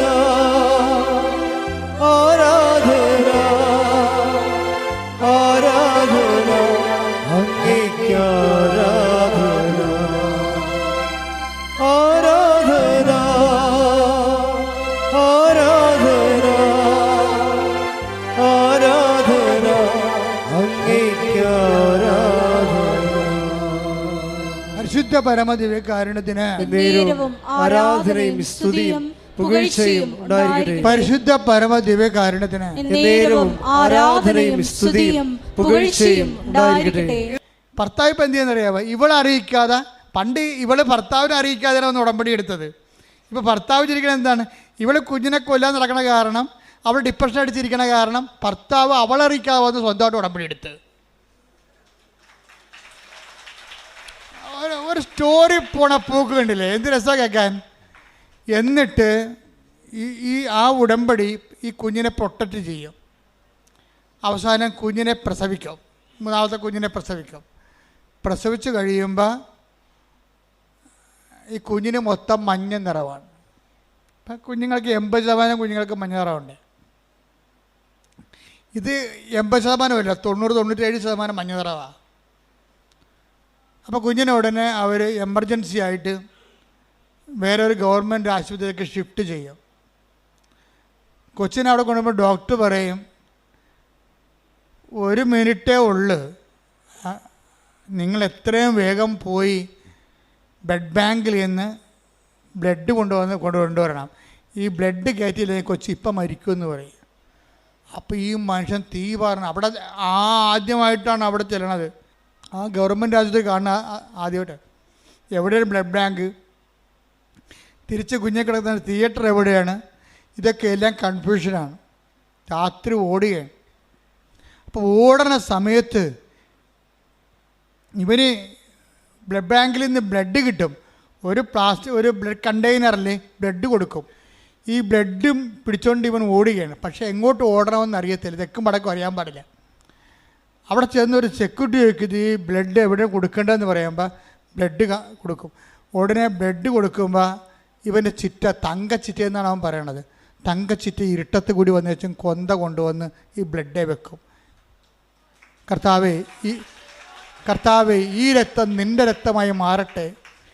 ഈ കാലത്ത് ആൾക്കാരുടെ വിശ്വാസം എന്ന് പറഞ്ഞാൽ എന്നാ വിശ്വാസമാണ്. തങ്കച്ചിറ്റ തടഞ്ഞെടുത്തിട്ട് പറയണേ, കർത്താവേ ഈ രക്തം നിൻ്റെ രക്തം, അവളുടെ പ്രാർത്ഥിക്കുന്ന കൊന്ത എടുത്ത് തിമ്മ വെച്ചിട്ട് രക്തത്തിൽ, കർത്താവേ ഈ രക്തം നിൻ്റെ രക്തമായി മാറട്ടെ. ഒറ്റ വാക്ക്. പിന്നെ ഇവൻ ഓടണം മുഴുവനും, കർത്താവേ നിൻ്റെ രക്തമാക്കണമേ.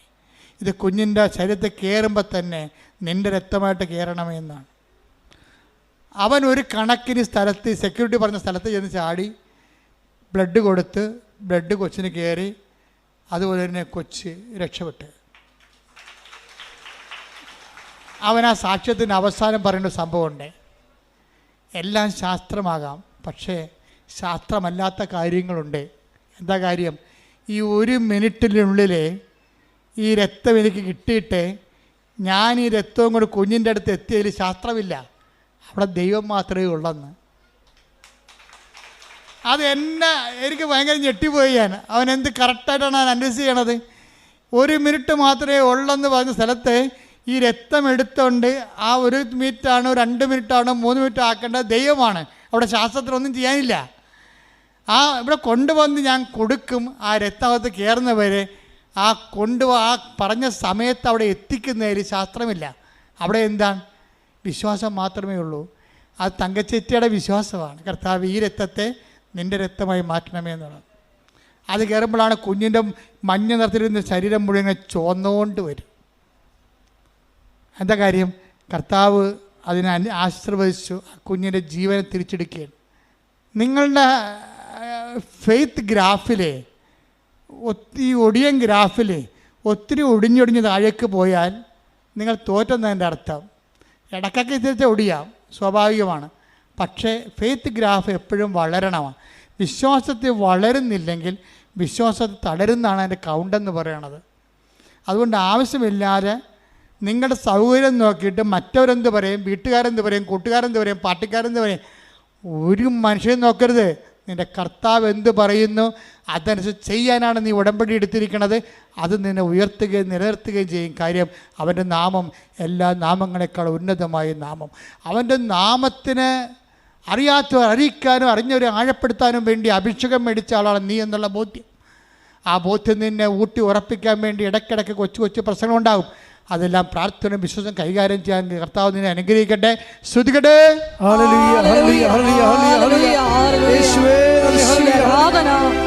ജീവിതത്തിലെ എല്ലാ പ്രതിസന്ധി ഘട്ടങ്ങളിലും നീയാണ് കർത്താവെന്ന് ഉറക്കെ പ്രഖ്യാപിക്കുവാൻ ഈ ആരാധനയിലൂടെ ഞങ്ങളെ തിരഞ്ഞെടുത്ത് അഭിഷേകം ചെയ്യണമേ.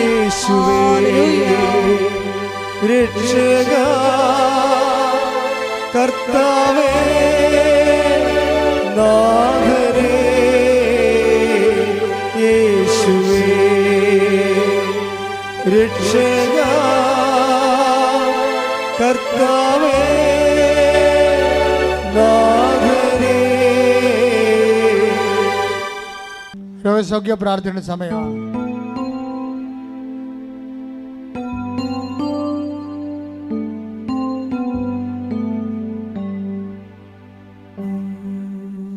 രോഗമുള്ളിടത്ത് കൈകൾ വെക്കുക. ഗുരുതരമായ രോഗമുള്ളിടത്ത് കൈവെക്കാം. കർത്താവിൻ്റെ നാമത്തിൽ പ്രാർത്ഥിക്കാൻ പോകുന്നു. തലവേദനയുള്ളവരെ നെറ്റി കൈവെക്കണം. ഉദരരോഗമുള്ളവരെ വയറിൽ കൈവെക്കണം. കരരോഗമുള്ളവർ നെഞ്ചിൻ്റെ കൂടിനെ കൈവെക്കണം. ഹൃദ്രോഗമുള്ളവരെ ഇടനെഞ്ചിന് കൈവെക്കണം. തോൺസൈറ്റ് തൈറോയ്ഡ് രോഗികൾ തൊണ്ടയിൽ കൈവെക്കണം. സർവാംഗം കൂടുതൽ രോഗമുള്ളവരെ കൈവണച്ച് വെക്കണം. മൊത്തം കർത്താവിന് ശരീരം ഉച്ചയോടെ ഉള്ളംകാലം വരെ ഏൽപ്പിക്കണം. ഇടിമുഴക്കം പോലെ ശ്രുതിക്കട്ടെ. കർത്താവേ, നിന്റെ ഉന്നതമായ നാമത്തിന് സ്വന്തം ചെയ്യുന്ന ഓൺലൈനിലുള്ളവരും പ്രാർത്ഥിക്കട്ടെ. ഓൺലൈനിലുള്ളവരും പ്രാർത്ഥിക്കട്ടെ. ശരീര രോഗങ്ങളുള്ളിടത്ത് കൈവച്ചുകൊണ്ട് പ്രാർത്ഥിക്കട്ടെ. 38 വർഷം ഞാൻ അർപ്പിച്ച കുർബാനയുടെ യോഗ്യതയാൽ കൃപാസന അൾത്താരെ സമയ ഘടികാരം നെഞ്ചിൽ ചാർത്ത് ജീവനോടെ പ്രത്യക്ഷപ്പെട്ട പരിശുദ്ധ അമ്മയുടെ മാധ്യസ്ഥത്തില് യേശുവിൻ്റെ നാമത്തില്, യേശു കർത്താവിൻ്റെ നാമത്തില് മാരക രോഗങ്ങള്, തീരാവേദികള്, ജീവിത ദുരിതങ്ങള്, ജീവിത തടസ്സങ്ങള്, ജോലിയില്ലാത്ത അവസ്ഥകള്, വിസ കിട്ടാത്ത അവസ്ഥകള്, സാമ്പത്തിക തകർച്ചകള്, വീടില്ലാത്ത അവസ്ഥകള്, സ്ഥലമില്ലാത്ത അവസ്ഥകള്, സമാധാനമില്ലാത്ത അവസ്ഥകള്, അകന്നുപോയ ഭാര്യ ഭർത്താക്കന്മാര്, മക്കളില്ലാത്തവര്, സാമ്പത്തിക തകർച്ച വന്നുപോയവര്, കടത്തിലായിപ്പോയവര്, ജപ്തിയായിപ്പോയവര്, മാരക രോഗികള്, ജീവിതത്തിന്റെ സർവമണ്ഡലങ്ങള് യേശുവിന്റെ നാമത്തിൽ സൗഖ്യം പ്രാപിക്കട്ടെ, വിടുതൽ പ്രാപിക്കട്ടെ. മഹത്വം മഹത്വം, നന്ദി യേശുവേ, ആരാധന. എന്നിൽ നിറയണമേ, വരേണമേ, സൗഖ്യം നൽകണമേ, വരേണമേ, എന്നിൽ നിറയണമേ, വരേണമേ, സൗഖ്യം നൽകണമേ. കൂട്ടായി നിൽക്കുക, മൗനമായി പ്രാർത്ഥിക്കുക. നിങ്ങളുടെ സ്വകാര്യ സങ്കടങ്ങൾ ഏറ്റവും ഫലപ്രദമായ സമയത്ത് പ്രാർത്ഥിക്കാൻ പറ്റിയ സമയം.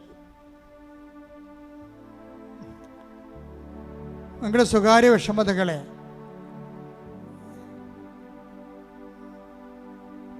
ഏറ്റവും ഫലപ്രദമായി പ്രാർത്ഥിക്കാൻ പറ്റിയ സമയമാണ് ഈ ആരാധന സമയം.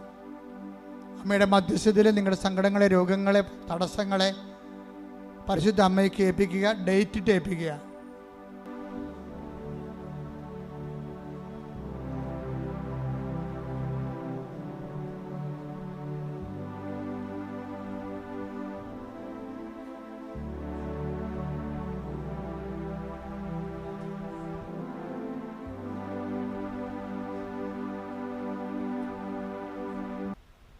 Price the Lord. മുട്ടനിക്കുക.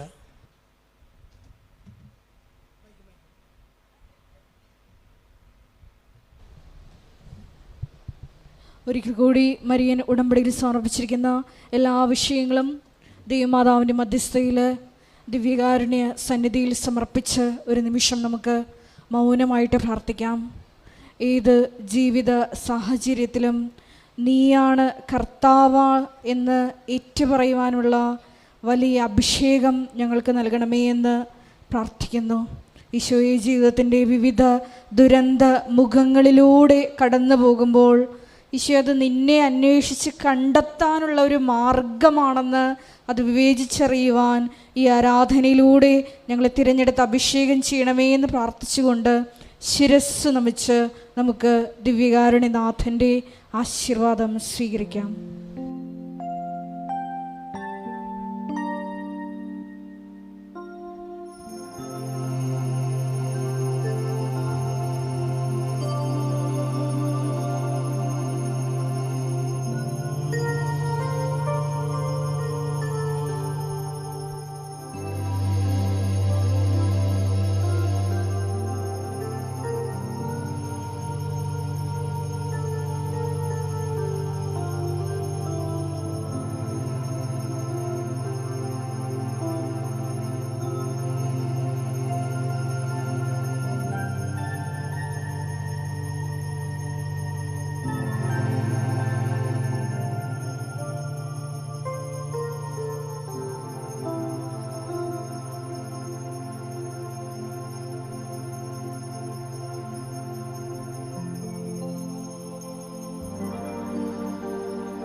പരിശുദ്ധ പരമമാ ദിവ്യകാരുണ്യമേ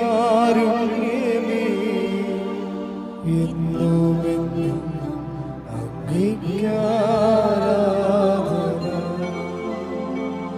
പരിശുദ്ധ പരമമാ ദിവ്യകാരുണ്യമേ എന്നുമെന്നും അങ്ങേയ്ക്കാരാധന. പരിശുദ്ധ പരമമാ ദിവ്യകാരുണ്യമേ എന്നുമെന്നും അങ്ങേയ്ക്കാരാധന.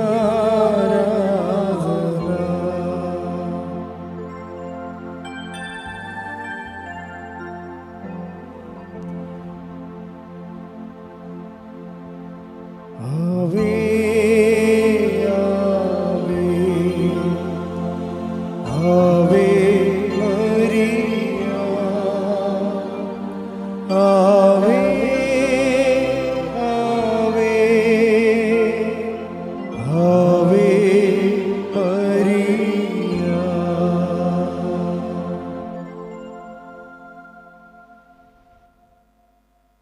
നമ്മുടെ ജവമാർ റാലിയാണ് അനുഗ്രഹത്തിൻ്റെ വലിയ കാലം നമ്മുടെ ജീവിതത്തിലേക്ക് വരുന്ന അസുലഭമായ ദൈവികമായ ദിവസമാണ്. ഏത് ദിവസമാണത്? ഒക്ടോബർ 26. എല്ലാ ദിവസവും പ്രാർത്ഥിക്കണേ.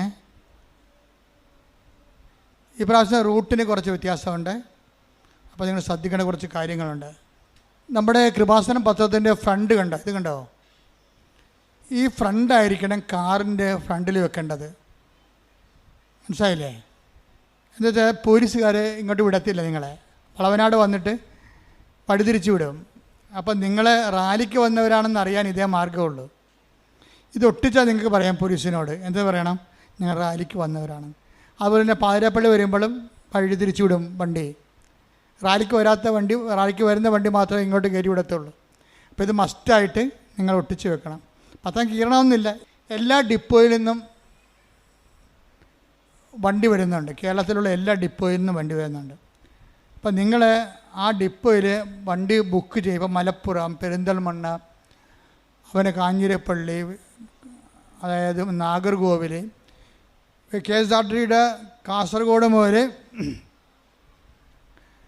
കന്യാകുമാരി വരെയുള്ള എല്ലാ ഡിപ്പോയിൽ നിന്നും കൃപാസന റാലിക്ക് പ്രത്യേകം വണ്ടി ഗവൺമെൻറ് ഇട്ടിട്ടുണ്ട്. പത്തതിന് ബാക്ക് നോക്കിക്കഴിഞ്ഞാൽ നിങ്ങളുടെ സ്ഥലം പെരിന്തൽമണ്ണയാണെങ്കിൽ പെരിന്തൽമണ്ണ ഏത് നമ്പറിലാണ് വിളിക്കേണ്ടത്? ഇതിൻ്റെ ഈ നമ്പർ ജില്ലാ ബഡ്ജറ്റ് ടൂറിസം സെൽ കോർഡിനേറ്റർമാരുടെ നമ്പറാണ്. അവരാണ് നിങ്ങളുടെ സീറ്റ് ബുക്ക് ചെയ്യണത്. അതിവിടെ എഴുതിയിട്ടുണ്ട്. ആ KSRTC ബസ്സിൻ്റെ പടത്തോടു കൂടിയാണ് ബാക്കിലിത് എല്ലാം രേഖപ്പെടുത്തിയിരിക്കുന്നത്. റാലിക്ക് വരുന്നവർ ശ്രദ്ധിക്കേണ്ട കാര്യങ്ങൾ. അത് ഒന്നാമത്തെ കാര്യം, റാലിക്ക് വരുന്നവർ കൂടെ കൊണ്ടുവരേണ്ടത് കുട കൊണ്ടുവരണം. ഇടയ്ക്ക് മഴ വരുമെന്നുണ്ടെങ്കിൽ കയറി നിൽക്കാനൊന്നും പറ്റത്തില്ല. റാലി മുന്നോട്ട് പോകുകയുള്ളൂ. കുട കൊണ്ടുവരണം. 2, വെയിലാണെങ്കിൽ തൊപ്പി കൊണ്ടുവരണം. ഓക്കെ അല്ലേ? മൂന്നാമത്തത് വെള്ളം കൊണ്ടുവരണം. ഒരു കുപ്പി വെള്ളം കൊണ്ടുവരണം. വെള്ളം നമ്മൾ പലയിടത്തും ക്രമീകരിച്ചിട്ടുണ്ട്. നിങ്ങളുടെ വെള്ളം തീർന്ന വെള്ളം എടുക്കാനുള്ള സംവിധാനമുണ്ട്. എന്നാലും നമ്മുടെ കയ്യിൽ ഒരു കുപ്പി വെള്ളം ഉണ്ടാകുന്നതാണ് നമുക്ക് എപ്പോഴും നല്ലത്. ഓക്കെ അല്ലേ? മൂന്നാമത്തത് ഇതിലേക്ക് ഭക്ഷണം കൊണ്ടുവരണം. ഇവിടുന്ന് മണ്ണൊക്കെ കിട്ടും, പിന്നെ വഴിനീളൊക്കെ എന്തെങ്കിലുമൊക്കെ കിട്ടും. അതല്ല, നമ്മളിങ്ങനെ പ്രാർത്ഥന മുറിയാതിരിക്കാൻ നിങ്ങളുടെ സഞ്ചി 2 മണ്ണുണ്ടെങ്കിൽ ഒരു അപ്പം ഉണ്ടെങ്കിൽ സംഭവം ക്ലിയർ ആവും. അത് കഴിഞ്ഞ പോലെ എല്ലാവരും കൊണ്ടുവന്നതാണ്. അപ്പം നിങ്ങളത് കൊണ്ടുവരണം. കൊണ്ടുവന്നിട്ട് വഴിനീളെ നിങ്ങൾ കൊണ്ടുവന്ന വാഴലയും പേപ്പറൊക്കെ എറിഞ്ഞിട്ട് കളഞ്ഞ് പോകരുത്. പിന്നെ കാറ്റ് നാട്ട് മുഴുവൻ നമ്മളെറിഞ്ഞ പേപ്പറായിരിക്കും. അപ്പം അതിനൊക്കെ ആ കവലയിൽ എത്തുമ്പോൾ ഒരു വേസ്റ്റ് ബോക്സ് ഉണ്ടാകും.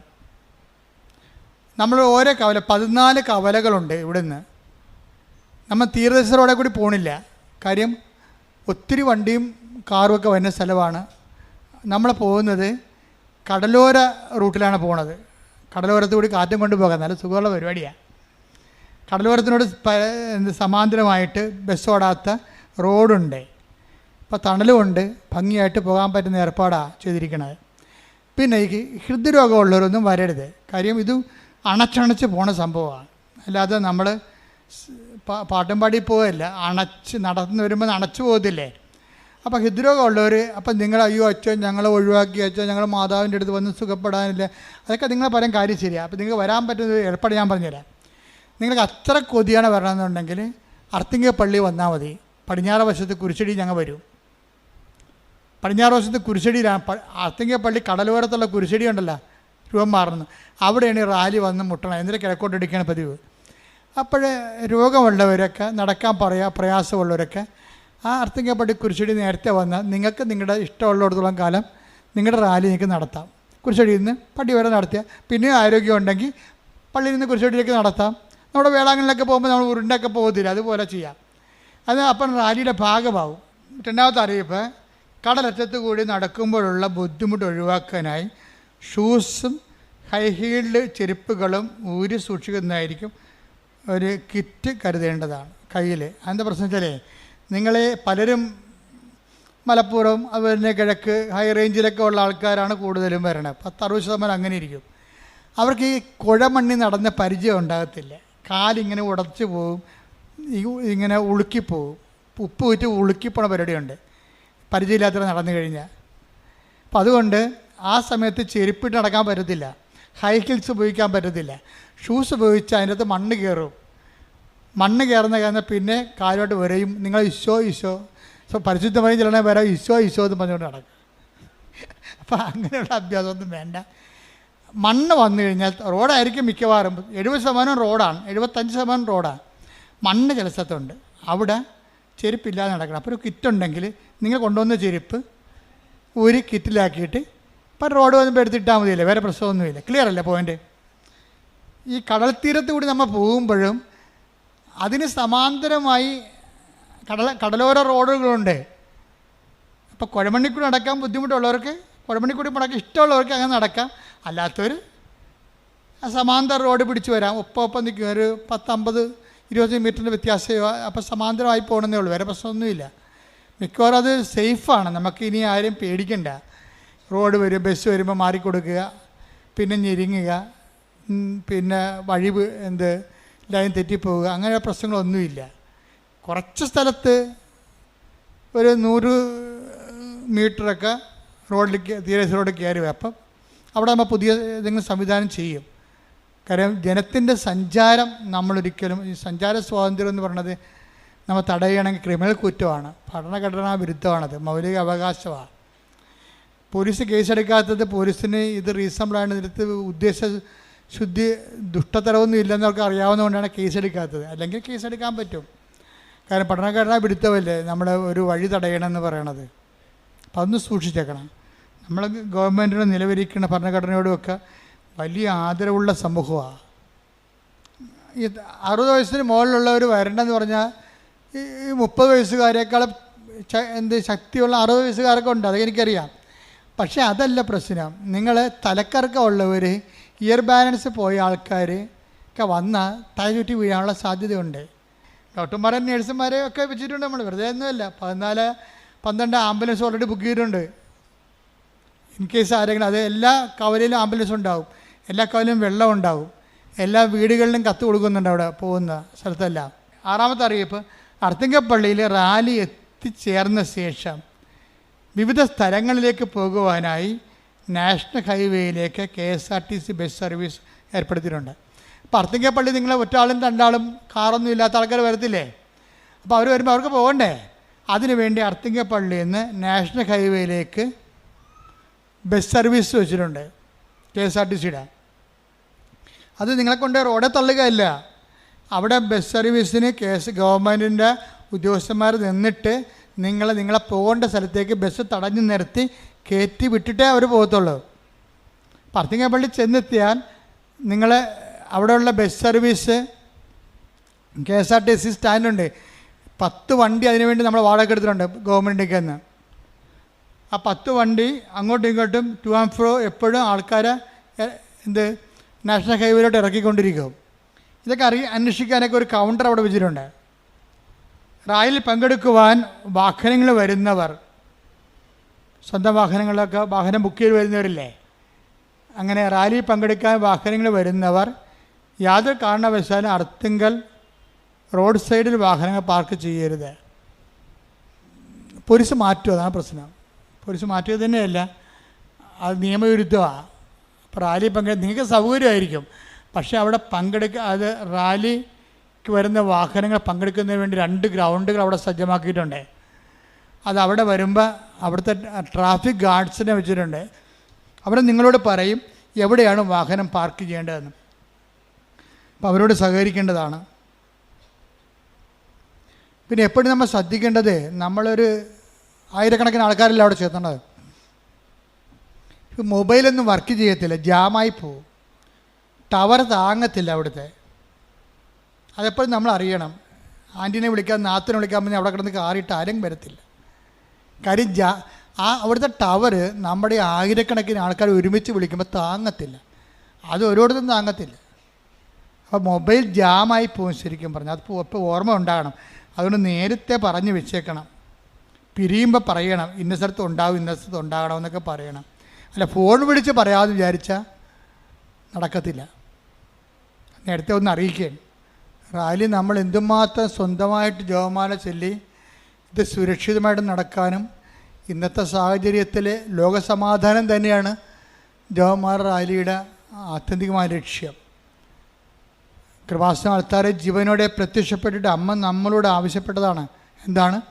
ദുരന്തമുണ്ടാകാൻ പോണ് പ്രാർത്ഥിക്കണമെന്ന്.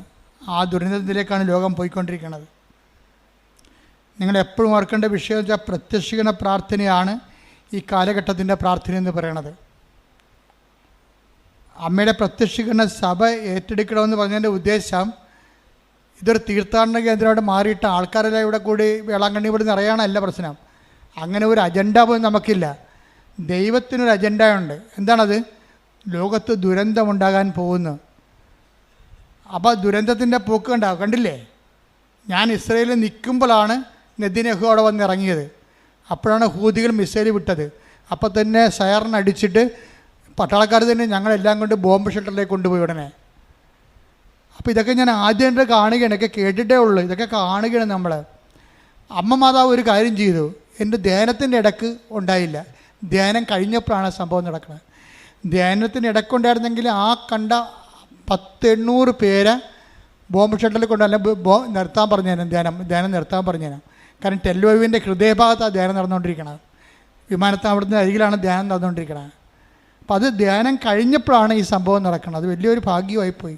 അമ്മ അവിടെ സഹായിച്ചു. അപ്പോൾ ഞങ്ങൾ ആരാധന ടെൽവീവ് നടത്തിയപ്പോഴും ഇസ്രയേലിൻ്റെയും സമീപ രാജ്യങ്ങളുടെയും സമാധാനത്തിന് വേണ്ടിയാണ് ആരാധന നടത്തിയത്.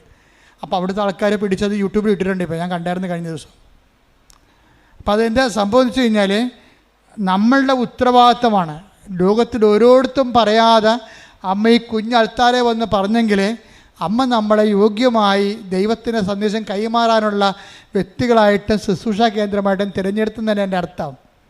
അപ്പം നമ്മുടെ ഉത്തരവാദിത്തമാണ് ലക്ഷങ്ങൾ സംഘടിപ്പിച്ചുകൊണ്ട് അമ്മയുടെ മനസ്സിനനുസരിച്ച് ഈ ദുരന്തം ഉണ്ടാകാതിരിക്കാൻ വേണ്ടി, ലോകസമാധാനത്തിന് വേണ്ടി പ്രാർത്ഥിക്കുക. അതിൻ്റെ ഭാഗമായിട്ട് നമ്മൾ 2001 മുതൽ പ്രാർത്ഥിക്കുന്നവരാണ്. ലോകസമാധാനം പ്രത്യക്ഷീകരണത്തിന് ശേഷം ഉണ്ടായിട്ടുള്ള അജണ്ട അല്ല. 2001 മുതൽ ഈ ജവമാർ റാലി നടത്തിയിട്ടുണ്ടെങ്കിൽ അന്ന് 600 പേരാണ് ആദ്യം വന്നത്. 2003 വന്നത് 800 പേര്. ആ ആൾക്കാരാണ് ഇങ്ങനെ കൂടിക്കൂടി ഇങ്ങനെ വളരണം. പ്രാർത്ഥിക്കാനുള്ള ദൈവത്തിൻ്റെ മക്കളുടെ സൈന്യങ്ങൾ ശക്തിപ്പെടുന്നതിൻ്റെ അർത്ഥം. അപ്പോൾ ദൈവത്തിൻ്റെ സൈന്യങ്ങളാണ് നിങ്ങളെന്നുള്ള ബോധ്യത്തിൽ ലോകത്തോടും തിന്മയോടും പോരാടാൻ വേണ്ടി ദൈവം പരിശുദ്ധ അമ്മയിൽ വിളിച്ചു ചേർത്ത മരിയ സൈന്യത്തിൻ്റെ ശക്തികളാണ് ആ ആളായ്മ നിങ്ങൾ മനസ്സിലാക്കിക്കൊണ്ട് വേണം ഇത് ആധ്യാത്മികമായ ശുശ്രൂഷയിൽ ലോകത്തിൻ്റെ സംരക്ഷണം നിങ്ങളുടെ കയ്യിലാണെന്നുള്ള ബോധ്യത്തിൽ വേണം. കാര്യം നമ്മൾ പറഞ്ഞാൽ, നമ്മൾ പ്രാർത്ഥിച്ചാൽ ദൈവം അതിന് സ്ഥിര ചെയ്യും. അതുകൊണ്ടാണല്ലോ ഈ മദർ തെരേസയും ജോൺ പോളും ഒക്കെ ജീവിച്ചിരുന്ന കാലത്തും അമ്മ ഇവിടെ പ്രത്യക്ഷപ്പെട്ടത്.